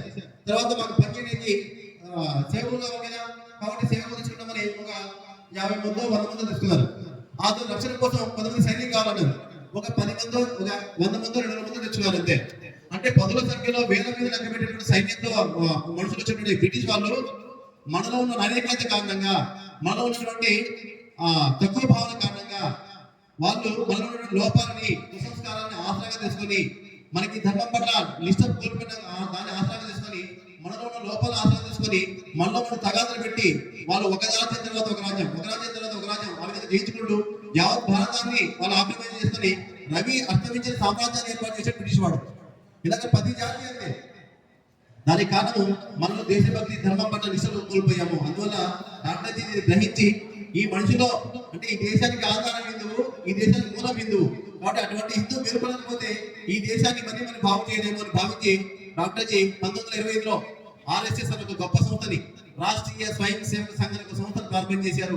ఆ తర్వాత ఈ సంస్థ మన నిదానమైనటువంటి హిందువులు మేలు కొలిపి హిందూ సమాజం చైతన్యపరిచి ఐక్యం చేస్తూ ఒక సంఘటితంగా ఒకే జాతిగా నిలబెట్టే ప్రయత్నం చేసింది. దాని కారణంగా ఈ సమాజంలో, ఈ దేశంలో మనం అనేక విషయాలను సాధించుకోగలిగాం. నిద్రాలమైన హిందువులను మేలుకొల్పగలిగాం. మళ్ళీ హిందువు స్వాభిమానంతో నేను హిందువు చెప్పుకునే స్థితికి తీసుకురాగలిగాం. జై శ్రీరామ్ అని సగర్వంగా చాలుకునే పరిస్థితి తీసుకురాగలిగాం. కాబట్టి ఈ హిందూ సమాజం మేల్కొన్న కారణంగా, సంఘటితంగా ఏకబద్ధంగా ఒకే జాతికి నిలబడే కారణంగానే మనం అనేక సందర్భాల్లో విజయం సాధించగలిగాం. రామ మందిరాన్ని మనం ఈ మధ్య 1 సంవత్సరం క్రితం కట్టుకున్నాం. దానికోసం 500 సంవత్సరాల క్రితం, 500 సంవత్సరాల నుంచి ఒక కళ కింద కట్టడం ఉంటే దానికోసమని దాదాపుగా 77 యుద్ధాలు చేశారు. 5 లక్షల మంది చనిపోయారు, అయినా మనం సాధించుకోలేకపోయాం. అందుకే ఒక 30 ఏళ్ల క్రితం మన RSS విశ్వ హిందూ పరిషత్తు వివిధ క్షేత్రాలను, వివిధ సంస్థలు కలుపుకొని, భజన విశ్వ హిందూ పరిషత్ ఇలా సంస్థలను కలుపుకొని యావత్ సమాజాన్ని ఏకోన్ముఖం చేస్తూ, అందులో జాతీయ భావాన్ని నిర్మాణం చేస్తూ, స్వాభిమానాన్ని రగులుగొల్పుతూ, హిందువు తను మర్చిపోయాడు కాబట్టి తను గుర్తు చేయడం కోసం గంగామాత యాత్ర, ఏకాత్మక రథయాత్ర, భరతమాత యాత్ర అని యావత్ దేశం మొత్తం కూడా రథయాత్ర చేశాం. రథయాత్ర చేసి హిందువులు ఉన్నటువంటి హిందుత్వాన్ని, దేశభక్తిని రచించాం. దాని కారణంగా యావత్ హిందూ సమాజం ఒక్కడిగా నిలబడింది. రామ మందిరాన్ని మనం సాధించగలిగాము. ఇప్పుడు దివ్యమైన భవ్యమైన రామ మందిరాన్ని మనం నిర్మాణం చేసుకున్నాం, పూజలు చేసుకుంటున్నాం. ఆ రోజు రామసేతును కూర్చే ప్రయత్నం చేశారు అప్పుడున్నటువంటి ప్రభుత్వం. మన యొక్క జాతీయ స్మారకం అది, రామాయణానికి ప్రతిబింబం అది. ఆ సజీవ సాక్ష్యాన్ని కూర్చే ప్రయత్నం చేస్తే దాన్ని మనం పెద్ద పోరాటం చేసి ఆపగలిగాం. తిరుమల తిరుపతి 7 కొండల వెంకటరమణ అనుకునే మనము 7 కొండలు కాదు 2 కొండలని ప్రభుత్వం జీవో జారీ చేస్తే దానికోసం అన్ని సంస్థల్ని, అన్ని పీఠాధిపతుల్ని, పూజ స్వామీజీని ఏకం చేసి ఒక వేదిక మీద తీసుకొచ్చి తిరుమల తిరుపతి సంరక్షణ సమితి పేరుతో ఏకం చేసి మనము 7 కోటని నిలబెట్టుకోగలిగాం. ఇలాగ అమర్నాథ్ యాత్రలకు ఆటంకం కలిగిస్తే కాపాడుకున్నాం. శబరిమలని అపవిత్రం చేస్తే నిలబెట్టుకున్నాం. ఇలాగ మనకు కన్యాకుమారిలో వివేకానంద శిలాస్మారకాన్ని పెంచుకోగలిగాం. ఇలాగ ధర్మానికి సమాజానికి తుఫానులు వచ్చినా, భూకంపాలు వచ్చినా, యుద్ధాలు వచ్చినా అన్ని సమయాల్లో నిలబడింది, కాపాడింది ఈ సమాజానికి, ధర్మానికి, ఈ దేశానికి అండగా నిలబడింది ఆర్ఎస్ఎస్. కాబట్టి ఆర్ఎస్ఎస్ 100 సంవత్సరాలు ఇప్పుడు పూర్తి చేసుకుంది. ఈ సందర్భంగా మనము ఇలాంటి కార్యక్రమాన్ని ఇందాక వాళ్ళు చెప్పినట్టు ఒక 80,000 స్థలాలు మనం నిర్మించుకుంటున్నాం ఈ హిందూ సమ్మేళనాన్ని. ఎందుకంటే మనమంతా కూడా విడిపోయిన సమాజాన్ని ఏకం చేయాలా, సంఘటితం చేయాలి, చైతన్యవంతం చేయాలా. అప్పుడే మన ధర్మాన్ని మనం కాపాడుకుంటాము. ఇప్పటికీ మనం హిందూ సాధించిన హిందూ చేసిన ఇంకా సమాజంలో దేవాలయాల దాడులు జరుగుతున్నాయి. మన భూములు అన్యాక్రాంతం అయిపోతున్నాయి. మన సోదరుల్ని మతం మారుస్తున్నారు. మన లవ్ జిహాద్ పేరుతో మన ఆడపిల్లలు ఎందుకు పోతున్నారు? ఇవన్నీ జరుగుతున్నాయనే కారణము ఇంకా హిందూ సమాజం మేల్కొనలేదు, చైతన్యవంతం కావాలేదు. కాబట్టి అలాంటి ఇంకా నిద్రాలపై ఉన్నటువంటి హిందూ సమాజాన్ని చైతన్య పరిస్థితి తప్ప మనల్ని మనము ఈ ధర్మాన్ని దేశాన్ని కాపాడుకోలేమని భావించి ఇలాంటి పెద్ద పెద్ద కార్యక్రమాలను మనం నిర్వహణ చేస్తున్నాం. సో ఈ ఆధారంగా హిందూ సమ్మేళనం దేనికోసం అంటే రేపు పొద్దున దేవాలయ నిర్వహణ మనమే చేసుకోగలుగుతాము.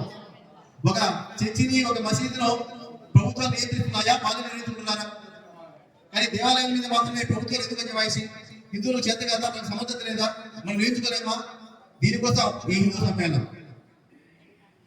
అలాగే హలాల్ చేస్తున్నాం. హలాల్ జట్కా పద్ధతి మనమంతా అమ్మవారికి బలిస్తాం. కానీ హలాల్ యొక్క పద్ధతి ద్వారా దానికి అంత డబ్బులు పోతున్నాయి. కేవలం మాంసం మాత్రమే కాదు, వస్తువులే హలాల్, అన్నింటిలో హలాల్. ఈ హలాల్ ప్రవేశించి హలాల్ ద్వారా కొంచెం డబ్బులు వస్తాయి. ఆ డబ్బుల్ని ఉగ్రవాదులకు పంపిస్తున్నారు. మన ఆడపిల్లల్ని లవ్ జిహాద్ పేరుతో తీసుకెళ్ళినటువంటి యువకులకి డబ్బులు ఇస్తున్నారు. ఒక ముస్లిం, ఒక బ్రాహ్మణ్ యువతిని లవ్ జిహాద్ చేసి మతం మారిస్తే పెళ్లి చేసుకుంటే ఒక 10 లక్షలు. ఒక రెడ్డి, కాపు, కమ్మ యువతిని, హిందూ యువతిని లవ్ జిహాద్ చేసుకుంటే ఒక 7 లక్షలు. ఇట్లా ఒక రివార్డులు ప్రకటించి వాళ్ళకి డబ్బులు ఇచ్చి వాళ్ళు బాగా చక్కగా మెయింటైన్ చేయడం కోసము, బండి తిప్పడం కోసము, మంచి మంచి డ్రెస్ వేసుకోవడం కోసము, అమ్మాయిని ఆకర్షించడం కోసము పంపించే డబ్బులు ఈ హలాల్ నుంచి పోతున్నాయి. ఉగ్రవాదులకు వెళ్ళే డబ్బులు ఈ హలాల్ నుంచి పోతున్నాయి. కాబట్టి మనం అంతా హలాల్ బాగా బాధితులు అయిపోతున్నాం. అన్ని మార్కెట్లు వాళ్ళ హస్తగతం అయిపోతున్నాయి. మన దేవాలయాల దగ్గర వాళ్ళే దుకాణాలు. మనమేమో పొద్దునేస్తే భగవంతుని పూజిస్తాం, పరమేశ్వరునికి అభిషేకం చేస్తాం. కానీ ఆ భగవంతుని, పరమేశ్వరుని లింగానికి అభిషేకం చేసే పూజ, పాలు, పూజ సామగ్రి అంతా ఒక అన్య మతస్థ దగ్గర కొంటున్నాం. ఈ డబ్బులు అక్కడికి పోతున్నాయి. కాబట్టి మన అలాగే మత మార్పులు అనేక మంది విద్య పేరుతో, వైద్య పేరుతో, సేవ పేరుతో వచ్చి మన అమాయకులైనటువంటి హిందువులని ప్రలోభ పెట్టి ఒక 15 క్షణంలో మంచి మాట చెప్పి, మాయమాట చెప్పి మతం మారుతున్నారు. ఈ దేశానికి శత్రువుగా మారుతున్నారు. స్వామి వివేకానంద చెప్పినట్టు ఒక హిందూ మతం మారితే హిందూ తగ్గినట్టు కాదు, ఈ దేశానికి ఒక శత్రువు తయారైనట్టు. ఎప్పుడైతే వాడు మతం మారుతాడో ఆ క్షణం నుంచే ఈ సంస్కృతిని ద్వేషిస్తాడు. అంతకుముందు ప్రసాదం తినేవాడు తర్వాత ప్రసాదాన్ని ద్వేషిస్తాడు. రాముని కృష్ణుని పూజించేవాడు మతం మారితే రాముని కృష్ణుని ద్వేషిస్తాడు. అందువరకు ఈ చెట్టుని, పుట్టను, గొట్టని, ఈ దేశాన్ని, సంస్కృతిని గౌరవించేవాడు ఆ తర్వాత ఈ దేశాన్ని, సంస్కృతిని ద్వేషిస్తాడు. ఈశాన్య రాష్ట్రానికి వెళ్తే ఆదివాసీలని, మీరు ఆదివాసి వేరే జాతి, మీరు ఇది కాదు అని మనం ప్రలోభ పెట్టి కొన్ని లక్షల మంది మతం మార్చారు. దాదాపు ఈశాన్య రాష్ట్రాల్లో 90% మంది క్రైస్తవ మతం స్వీకరించారు. మతం మారే కారణంగా వాళ్ళు ఈ దేశంలో అంతర్భాగంగా అడగడంలా. మనం మీరు అక్కడికి వెళ్తే ఏమంటారంటే మీరు భారతదేశం నుంచి వచ్చారంటారు. అంటే వాళ్ళు భారతదేశం కాదా? భారతదేశమే. కానీ వాళ్ళు భారతదేశంలో మేము కూడా భారతదేశం అంతర్భాగంలో అడగడంలా. ఎందుకంటే మతం మారే కారణంగా. కాబట్టి ఈ మత మార్పులను అడ్డుకట్టాలి, అడ్డుకట్ట వేయాల. పొరపాటున వివక్షకు గురై, ప్రలోభాలకు గురై, మాయ మాటలకు గురై హాస్పిటల్లో బెడ్ మీద ఉన్నప్పుడు నువ్వు ప్రార్థన చేస్తే నీకు రోగం తగ్గుతుంది. నీ పిల్లలకి స్కూల్లో, కాన్వెంట్ స్కూల్లో చేర్పించాలా, టీచింగ్ కావాలంటే మతం మారాలి. ఇలా రకరకాల పేరుతో నీకు సేవ చేయాలి. నీకు సేవ చేయాలంటే మనం ఒకరి పేరు చెప్తున్నాం, మదర్ తెరీసా. విశ్వాసం మాకు తెలియదు. చాలా మందిలో సేవ చేసేవాళ్ళు నిస్వార్థంగా. మాతో ఉదాహరణ మనకు తెలియదు, సోదరు నివేదన మనకు తెలియదు. సేవ అంటే ఒకరే చెప్పుకుంటున్నాం. కానీ ఈ విధంగా అనేక రకాలైన ప్రలోభాలు పెట్టి మత భాష వీళ్ళంతా దేశానికి, సంస్కృతి వ్యతిరేకంగా మారి మాకు ప్రత్యేక దేశం కావాలి, ప్రత్యేక హక్కులు కావాలని కోరుకునేటువంటి ఒక దారుణ పరిస్థితి ఈ దేశం నిలబడుతుంది.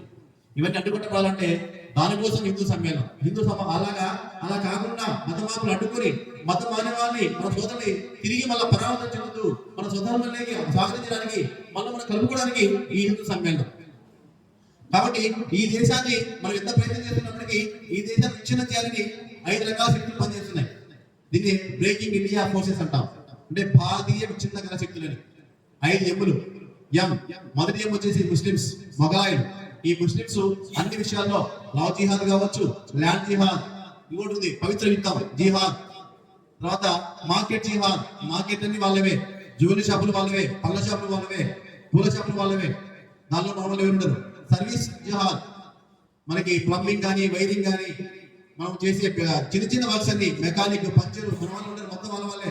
ఇలా అన్ని రంగాల వాళ్ళు ప్రవేశిస్తూ ఆ రంగాలను అర్థం చేస్తున్నారు. రేపు పొద్దున మనకంటే దాంట్లో ప్రవేశం ఉండదు. ఈ విధంగా అన్ని రంగాల వాళ్ళు ప్రవేశించి జనాభా నిరంతరం పెంచుకుంటూ ఉంటారు. మనకి మాత్రమే చట్టాలు. ఇందాక వారు చెప్పారు మన జనాభా తగ్గిపోతుందని. జనాభా తగ్గిపోయిన కారణంగా ఎప్పుడైతే మనం జనాభా తగ్గిపోయి ఆల్రెడీ మనము మెజారిటీ అనుకుంటున్నాం, మెజారిటీ కాదు మనం. రాజకీయ నాయకుల దృష్టిలో ఈ దేశంలో యొక్క జనాభా యొక్క పోల్చితే వైశ్యులు 5%, 25 మంది 20% మంది అన్ని మతస్థులు. బ్రాహ్మణులు 5% ఉన్నారు, 25% అన్ని మతస్థులు. రెడ్లు క్షత్రియులు 10% ఉన్నారు, అన్ని మతస్థులు 25%. ఈ రకంగా లెక్కలు ఉన్నాయి. అంటే మనల్ని కులాల వారిగా చూస్తున్నారు తప్ప ఒక మతంగా ఒక జాతికి మనం చూడలే. వాళ్ళే కదా మనం కూడా చూడాలి. ఎవరికి వాళ్ళము కొన్ని కులాలకు ప్రకటన చేసుకున్నాం. ఇప్పుడు ఇస్లాంలో ఒక వైశ్యుడికి సంబంధించినటువంటి ఒక పెద్ద గొప్ప లీడర్ అని మనం భావిస్తుంటాం. ఆయన ఒక మతానికి అమరజీవి పొడిశాములు కేవలం వైశ్య కులానికి మాత్రమే నిరాహార దీక్ష చేయాల, యావత్ ఆంధ్ర రాష్ట్రం కోసం ఆయన నిరాహార దీక్ష చేశాడు. వాల్మీకి మహర్షి ఆయన ఒక వాల్మీకి కులానికి మాత్రమే పెద్ద నుంచి పరిమితం చేశారు. ఇలా చాలా మంది మహాపురుషులు ఏ దేశం కోసం అయితే బలిదానం చేశారో, ఏ దేశ అఖండత్వం కోసం, ఏకాత్మత కోసం అయితే వాళ్ళు ప్రార్థన చేశారో, నిరంతరం పనిచేశారో, అలాంటి వాళ్ళని ఒక వర్గానికి, ఒక కులానికి, ఒక పార్టీకి పరిచయం చేశాం. ఈ విధంగా మనం మైనార్టీకి వెళ్ళిపోయాం. కాబట్టి అలా కాకుండా ఉండాలంటే మన జనాభా ప్రకారం జనాభా పెంచుకొని మన యొక్క మైనార్టీ కాకుండా నిలబెట్టుకోగలగాలి. అప్పుడు మాత్రమే ఈ దేశంలో మనము హిందూ దేశంతో ఉండగలుగుతాం. లేకపోతే ఒకప్పుడు బంగ్లాదేశ్లో 25% హిందువులు ఉండేవాళ్ళు, ఇప్పుడు ఒక 2% పడిపోయారు. దేశం విడిపోయినప్పుడు పాకిస్తాన్లో 20% ఉండేవాళ్ళు హిందువులు, ఇప్పుడు 2% పడిపోయారు. నేపాల్లో కానీ ఇతర దేశాల్లో వాళ్ళ దగ్గరికి వెళ్ళారు, ఏమైపోయారు తెలియదు. కానీ మన దేశంలో హిందువులు పెరుగుతున్నారంటే మన దేశంలో పెరగట్లా, అన్ని మద్దతులు పెరుగుతున్నారు. కాబట్టి మన జనాభా ఈ దేశంలో సెక్యులర్ దేశంగా ఎంతవరకు ఉంటుందంటే ఈ దేశంలో హిందువులు మెజారిటీ ఉన్నంత వరకు మాత్రమే సెక్యులర్గా ఉంటుంది. ఎప్పుడైతే మతం మారి మన మైనార్టీగా మారిపోతామో, అన్ని మద్దతులు పెరిగిపోతారో వెంటనే ఉన్న పలంగా వారి సెక్యులర్ దేశాలు ఉండవు, ఆ మత దేశాలకు వెళ్ళిపోతాయి. ఇప్పుడు ప్రపంచంలో ఉన్నటువంటి 50 దేశాలు అంతకుముందు వేరే మతాలు ఉన్నటువంటి దేశాలే. కానీ ఎప్పుడైతే ఇస్లాం పెరిగిపోయిందో అవన్నీ ఇస్లాం దేశాలు పెరిగిపోయాయి. ప్రపంచంలో 150 దేశాలు ఒకప్పుడు వేరే దేశాలు, వేరే మత సంప్రదాయ దేశాలు, అవన్నీ ఇప్పుడు ఇస్లాం క్రైస్తవ దేశాలు మారిపోయాయి. మన దేశం కూడా అంతే. రేపు పొద్దున హిందువులు మైనార్టీలు అయిపోతే, అన్ని మతాలు మెజార్టీ అయిపోతే ఉన్న పలంగా మనమంతా కూడా హిందూ దేశంగా కాకుండా వేరే దేశం మారిపోతాం. మనంతా మతం మార్చాల్సిందే, ఇంకో రకం మత సంప్రదాయం ఆచరించాల్సిందే. ఈ గొప్ప సంస్కృతి కనుమరుగైపోతుంది, కాలు కలిసిపోతుంది. ఆ విధంగా జరగకుండా ఉండాలంటే మనం ఏకం కావాలి, శక్తివంతం కావాలి, చైతన్యవంతం కావాలి.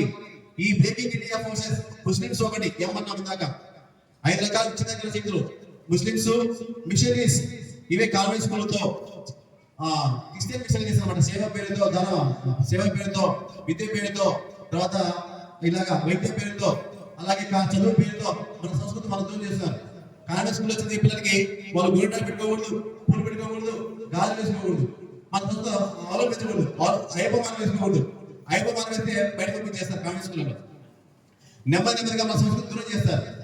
ఒకవైపు మెకాలే కాదు అంటే మన చరిత్ర రాసిన వాళ్ళు, మన చరిత్ర ఇంతసేపు ఉన్న Alexander the great, Akbar the great, Aurangzeb గొప్ప సంస్కారవాది, లేదా రాబర్ట్ క్లైవ్ గొప్ప సామ్రాజ్యవాది, డల్హౌసీ గొప్ప సంస్కారవాది అని మా చరిత్ర రాశారు.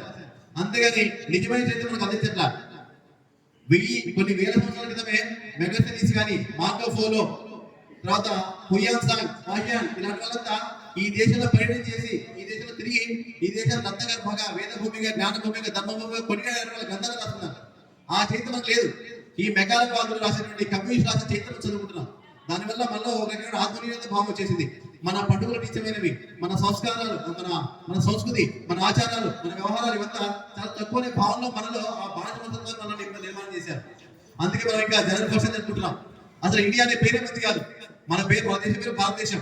ఇండియా అనేది ఒక అంటున్నాం కదా, చొట్ట పేరు అంటున్నారు పల్లెల్లో. మనం అమ్మ నాన్న పెట్టిన పేరు ఒకటి ఉంటుంది, కానీ మరి తిట్టడం కోసం, అవహేళన చేయడం కోసం పుట్టుడని, గుడ్డుడని, నట్టుడని ఏదో రకంగా పిలుస్తుంటాం కదా.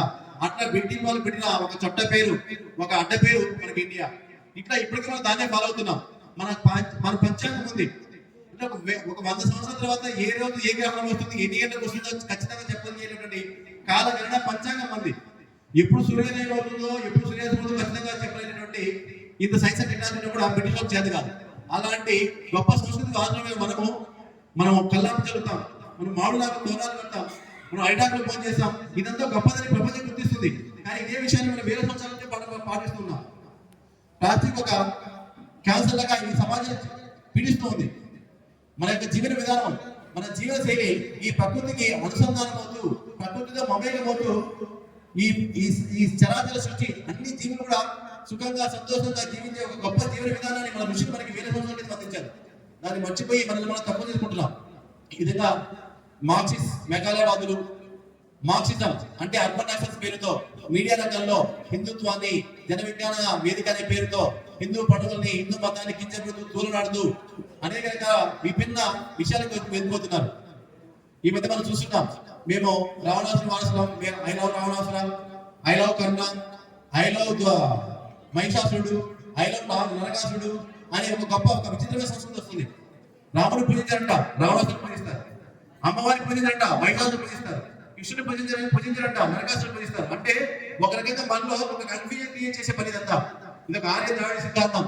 అసలు ఆర్యులు మీరంతా ఒక జాతి కాదు, ఒక దేశం కాదు, అనేక జాతులకు కలిగేది, ఇది ఒక ధర్మసత్రం అని రకరకాలుగా మన మీద నూరిపోశారు.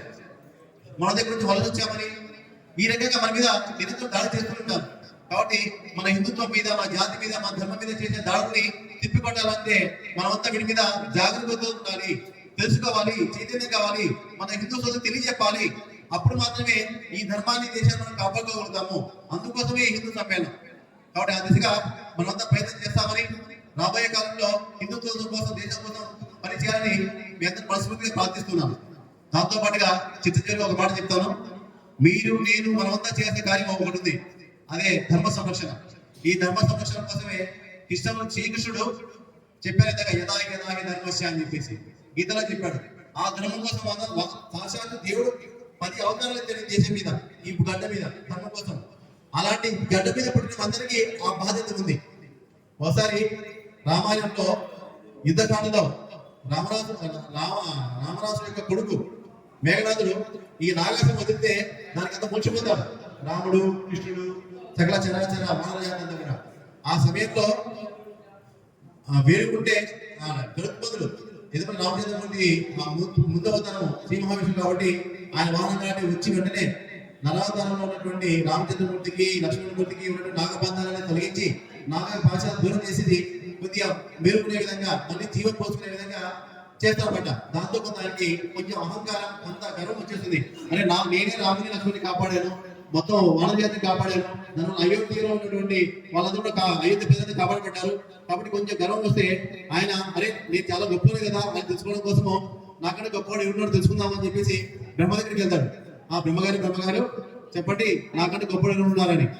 ఏమో నాకు తెలిసే విషయం కాదు, నాకు తెలియదు ఈ విషయము, మీరు విష్ణు దగ్గరికి వెళ్ళండి అనమాట. విష్ణు దగ్గరికి వెళ్తే విష్ణు నాకు కూడా మీకు తెలిసే విషయం కాదు, నాకు అందరూ చిక్కని విషయమే, దీనికి సమాధానం చెప్పిన వాడు ఒకే ఒకడు ఆయన పరమేశ్వరుడు, కైలాసం వెళ్ళిపోని చెప్పారు. వెంటనే గణపతులు ఎందుకంటే వాయు వేగంతో వెళ్ళిపోతారు, పెద్ద పెద్ద ఎక్కడ ఉన్నాయి కాబట్టి, మనోవేగంతో వెళ్ళిపోతారు కాబట్టి వెంటనే కైలాస ప్రదానికి వెళ్ళాడు. అక్కడికి పెద్ద క్యూ ఉంది. క్యూ చూసి ఆయన అనుకున్నాడు, అరే ఏంటబ్బా ఇంత పెద్ద క్యూ ఉంది, ఎప్పుడు నాకు ఆ ఛాన్స్ వచ్చింది, ఎప్పుడు నాకు వెయిటింగ్ లిస్ట్ చాలా దూరం ఉంది, నాకు ఛాన్స్ ఎప్పుడు వస్తుంది, నేను ఎప్పుడు ఆయన దర్శనం చేసుకుంటా అని చూసా సాయంత్రం వరకు అదే పని. ఇంకా క్యూ లైన్ అయిపోయింది. దాదాపుగా కైలాసం మెయిన్ గేట్ క్లోజ్ చేసే పరిస్థితి, మూసేసే పరిస్థితి అనమాట. చిట్ట క్షణంలో వెళ్తే అప్పటికి ఇంకా లోపలికి వెళ్తే ఆయన మధ్యలోకి ఈయనకి అనుమతి రాలే. ఏమంటే శివుడు ధ్యానం చేసుకోవాలని చెప్పారు అన్నమాట గరుత్మంతుడికి. అక్కడ ఉన్నటువంటి నందిగిరాలు, పందగిరాలు అని చెప్పాయి గరుత్మంతుడికి. శివుడు ధ్యానం చేస్తున్నాడు, పూజలు ఉన్నాడని. ఆయన గరుత్మంతుడికి అర్థం ఆశ్చర్యం వేసింది. అరే ఇంతమంది దేవతలు, 3 దేవతలు, ఋషులు, మహర్షులు, రాజేశ్వరులు వీళ్ళంతా ఆయన యొక్క దర్శనం కోసం, ఆయన యొక్క పూజ కోసం ఎదురు చూస్తుంటే ఈయనేమని పూజిస్తున్నారు, ఈయనేమని ధ్యానం చేస్తున్నారని ఆయనకు అనుమానం వచ్చింది. సరే లోపలికి వెళ్ళిన తర్వాత పరమేశ్వరుడు వచ్చాడు. వచ్చిన తర్వాత పరమేశ్వరుడు అన్నాడు, ఏ గరుత్మంతుడు ఎక్కడ వచ్చావు, ఏం విశేషాలు, హవాయు అని అన్నాడు. అంటే దానికి ఆయన ఈయన నాకు చిన్న సందేహం ఉంది అన్నాడు. సందేహం ఆచార్యం చెప్పన్నాడు. ఈయన సందేహం ఏంటి, ఒక పని మీద వచ్చాను అన్నాడు. ఏంటి ఆ పని చెప్పి నేను చేస్తానని చెప్పాడు శ్రీశుడు. సరే ఆ పని తర్వాత ముందు నాకు చిన్న సందేహం ఉంది, ఆ సందేహం అయిన తర్వాత నా పని చూసుకుంటాను అన్నాడు అనమాట. ఏంటి నీ సందేహం అంటే, సరే కానీ ఇంతమంది నీ కోసం పూజ చేస్తుంటే, నిన్ను ధ్యానం చేస్తుంటే నువ్వు ధ్యానం చేస్తున్నావు, నువ్వు పూజిస్తున్నావు అనమాట. దానికి పరమేశ్వరుడు, నేనా రామచంద్రమూర్తిని ధ్యానం చేస్తున్నాను, ఆయన విజయం చేకూర్చాలని, ఆయనకి ధర్మం చేయగలగాలని ప్రార్థన చేస్తున్నాను, పూజిస్తున్నాను. శ్రీరామ రామ రామేతి రమే రామే మనోరమే సహస్రనామ తత్తుల్యం రామనామ వరాలని అంటూ శ్రీరామ తారకమంత్రాన్ని జపిస్తున్నాడు. ఆయనకి ఆశ్చర్యం వేసింది, అరే ఏంటిది, రాముని పూజిస్తున్నావు నువ్వు, ఆ రాముని కదా రక్షించింది అన్నమాట. అప్పుడు పరమేశ్వరుడు చెప్పాడు, నువ్వు ఆశామాసంగా గలుగుతుందా, ఏమనుకున్నా రాముడు అంటే, ధర్మం కోసం నరవతారం ఎత్తి 14 ఏళ్ళు వనవాసం చేసి అన్ని కష్టాలు అనుభవించి కూడా ధర్మాన్ని తప్పకుండా ధర్మం కోసమే ఇన్ని కష్టాలు బాగా అనుభవిస్తున్నాడు. ఆ ధర్మం కోసం ఏదైతే నిలబడతారో అందరికీ మేమంతా సపోర్ట్గా ఉంటాము, అందరినీ మేము పూజిస్తాము, అందరికి జయం కలగాలని ధ్యానం చేస్తామని చెప్పేసి చెప్పిన తర్వాత గౌతముడికి ఒక్కసారి జ్ఞానం కలుగుతుంది. సరే ఓకే చెప్పు గౌతమ, నీ క్వశ్చన్ ఏంటి, ఇది నీ అనుమానం ఏదో నువ్వేదో పని మీద వచ్చావు కదంటే, ఏం లేదు మనం చూస్తున్నాం కానీ వెళ్ళిపోయాడు గౌతముడు.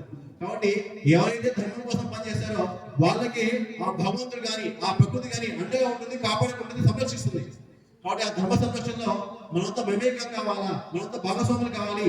ఉడతా భక్తిలాగా ఎంతో కొంత సమయం ఇచ్చి హిందుత్వం కోసం, దేశం కోసం, ధర్మం కోసం పనిచేస్తారని ఆశిస్తూ ఈ రకంగా ఇలాంటి కార్యక్రమాన్ని మళ్ళీ మనం చేసుకుంటూ రాబోయే కాలంలో ఈ దేశం కోసం, ధర్మం కోసం నిలబడతామని, దానికి కట్టుబడులై నిలబడతామని ఆశిస్తూ ఈ అవకాశం ఇచ్చిన మీ అందరికీ ధన్యవాదాలు తెలియజేసుకుంటూ ముగిస్తున్నాను. జై శ్రీరామ్, భారత మాతాకి జై. ధన్యవాదాలు. మనం చేయవలసినటువంటి పని, ఈ కార్యక్రమం యొక్క ఉద్దేశము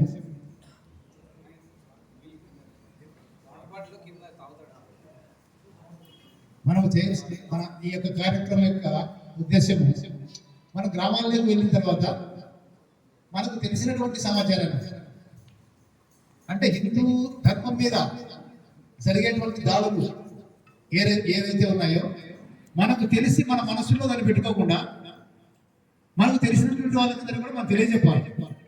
ఇప్పుడు మనం రచ్చపడల మీద కూర్చుంటాం, కుటుంబ సభ్యులతో కూర్చుంటాం, బంధువులతో కూర్చుంటాం, రోజంతా రకరకాల చర్చలు చేస్తూ ఉంటాం, ఏదో రాజకీయాల గురించి అవి అని. ఆ మధ్యలో ఇది కూడా మీరు గంటలు వేరే మాట్లాడినా కూడా, ఏదో ఇట కాశ్మీర్లో ఎలా జరిగింది, బంగ్లాదేశ్లో ఎలా జరిగింది, మనూర్లో ఏ రకంగా మత మార్పులు జరుగుతున్నాయి, ఈ మనకు తెలిసి మనసులో పెట్టుకోకూడదు. చర్చించాం, మనం ఎవరితో మాట్లాడుతున్న పనిగా ఆ చర్చించేది కూడా మనంతోనే. ఆ రకంగా మనం చెప్పినప్పుడు ఒక దీపం వెలిగించినట్టు ఒక మనిషి ఇంకో మనిషిని చైతన్యపరచుకుంటా పోతే ఖచ్చితంగా మార్పు వస్తుంది. ఇప్పుడు 30 సంవత్సరాలు 40 సంవత్సరాల కిందకి ఈ పొద్దుడికి తేడా ఉందంటే అదే.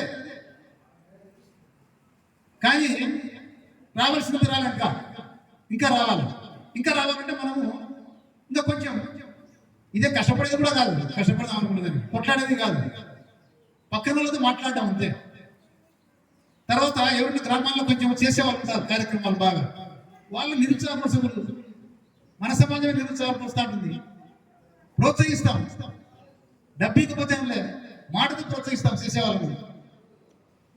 అది కూడా సరి కాలేదనుకో ఊరుకునే సరిపోతుంది, పని ఎనికి లాభంగా. కాబట్టి గ్రామాల్లో మనం ఖచ్చితంగా మన హిందూ ధర్మం కోసం ఎవరైతే పనిచేస్తున్నారో వాళ్ళ వ్యక్తిగతమైనటువంటి బలహీనతలు ఏమైనా ఉండొచ్చు, దాన్ని పెట్టుకొని మనం పద్ధతిని లాగి వాళ్ళని ఇబ్బంది పెట్టాల్సిన పని లేదు. వాడు మన ధర్మం కోసం పనిచేస్తున్నాడా లేదా, మనమంటే చేయాలి. ఆ వ్యక్తి చేసే వాళ్ళకి మనం ప్రోత్సహించేటువంటి కార్యక్రమాన్ని మనందరం చేయాలి. అది ఈ కార్యక్రమం యొక్క ఉద్దేశం. తర్వాత రేపు 28వ తేదీ పులివెందులలో ఆదివారం పొద్దున 10 నుంచి 12:30 వరకు ఇలాంటి కార్యక్రమం పెద్ద ఎత్తున దాదాపు 3000 మందితో కమలానంద భారతి అని ఆయన విజయవాడ నుంచి వస్తాడు, పీఠాధిపతి, భువనేశ్వరి పీఠాధిపతి, మంచి వక్త, హైందవ శిఖారాన్ని వచ్చినాడు. మనతో పాటు ఇంకా కొంతమందిని పిలుచుకొస్తే ఇలాంటి కార్యక్రమాలు విన్నప్పుడు నిజమే మనం కూడా భవిష్యత్తులో మన యొక్క ప్రాణాలు కానీ, మన యొక్క ఆస్తులు కానీ, మన యొక్క దేశం కానీ ప్రమాదంలో పడుతుంది అని అనుకున్నప్పుడు ఎంతో కొంత ప్రయత్నం చేస్తాం దాని కొరకు. కాబట్టి దయచేసి అందరూ కూడా రేపు వచ్చేటువంటి కార్యక్రమాన్ని కూడా మీకు తెలిసినటువంటి వాళ్ళందరినీ పిలుచుకొని వచ్చి దాన్ని కూడా చేయవలసిందిగా కోరుచు. ఇప్పుడు వందన సమర్పణ మన మధుసూదన్ రెడ్డి గారు చెప్తారు. ఈ కార్యక్రమానికి విచ్చేసిన హిందూ బంధువులకు మరియు పాత్రికేయులకు ధన్యవాదములు. మరియు గ్రామం తిరిగి హిందూ బంధువులను ఆహ్వానించిన ప్రతి కార్యకర్తకు మరియు ఈ సభ నిర్వహణ కోసం సహకరించిన టీటీ కళ్యాణ మండపం వారికి ప్రత్యేక ధన్యవాదములు. మరియు ఈ సభ కోసం ఆర్థిక సహాయం చేసిన ప్రతి కార్యకర్తకు ధన్యవాదములు. ఇంతటితో ఈ సభను ముగించుచున్నాము. జై శ్రీరామ్, జై శ్రీరామ్, జై శ్రీరామ్. భారత్ మాతా కీ, భారత్ మాతా కీ, భారత్ మాతా కీ. సార్ అయిపోయింది. శాంతివంతం చెప్తాం. కూర్చొని శాంతివంతం చెప్తాం. బాటలు కింద పెట్టండి. అందరం పలుకుదాం శాంతివంతం.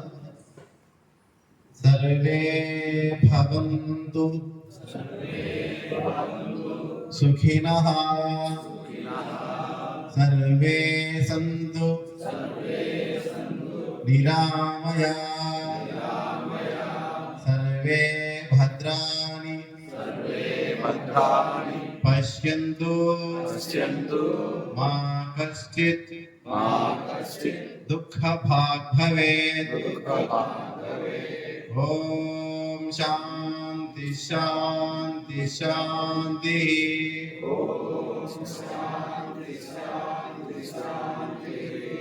భారత్ మాతా కీ జై. భారత్ మాతా కీ జై. హిందువుల ఐక్యత, హిందువుల ఐక్యత, హిందువుల ఐక్యత, హిందువుల ఐక్యత. భారత్ మాతా కీ, భారత్ మాతా కీ, భారత్ మాతా కీ. జై శ్రీరామ్, జై శ్రీరామ్, జై శ్రీరామ్. అందరికీ ధన్యవాదాలు.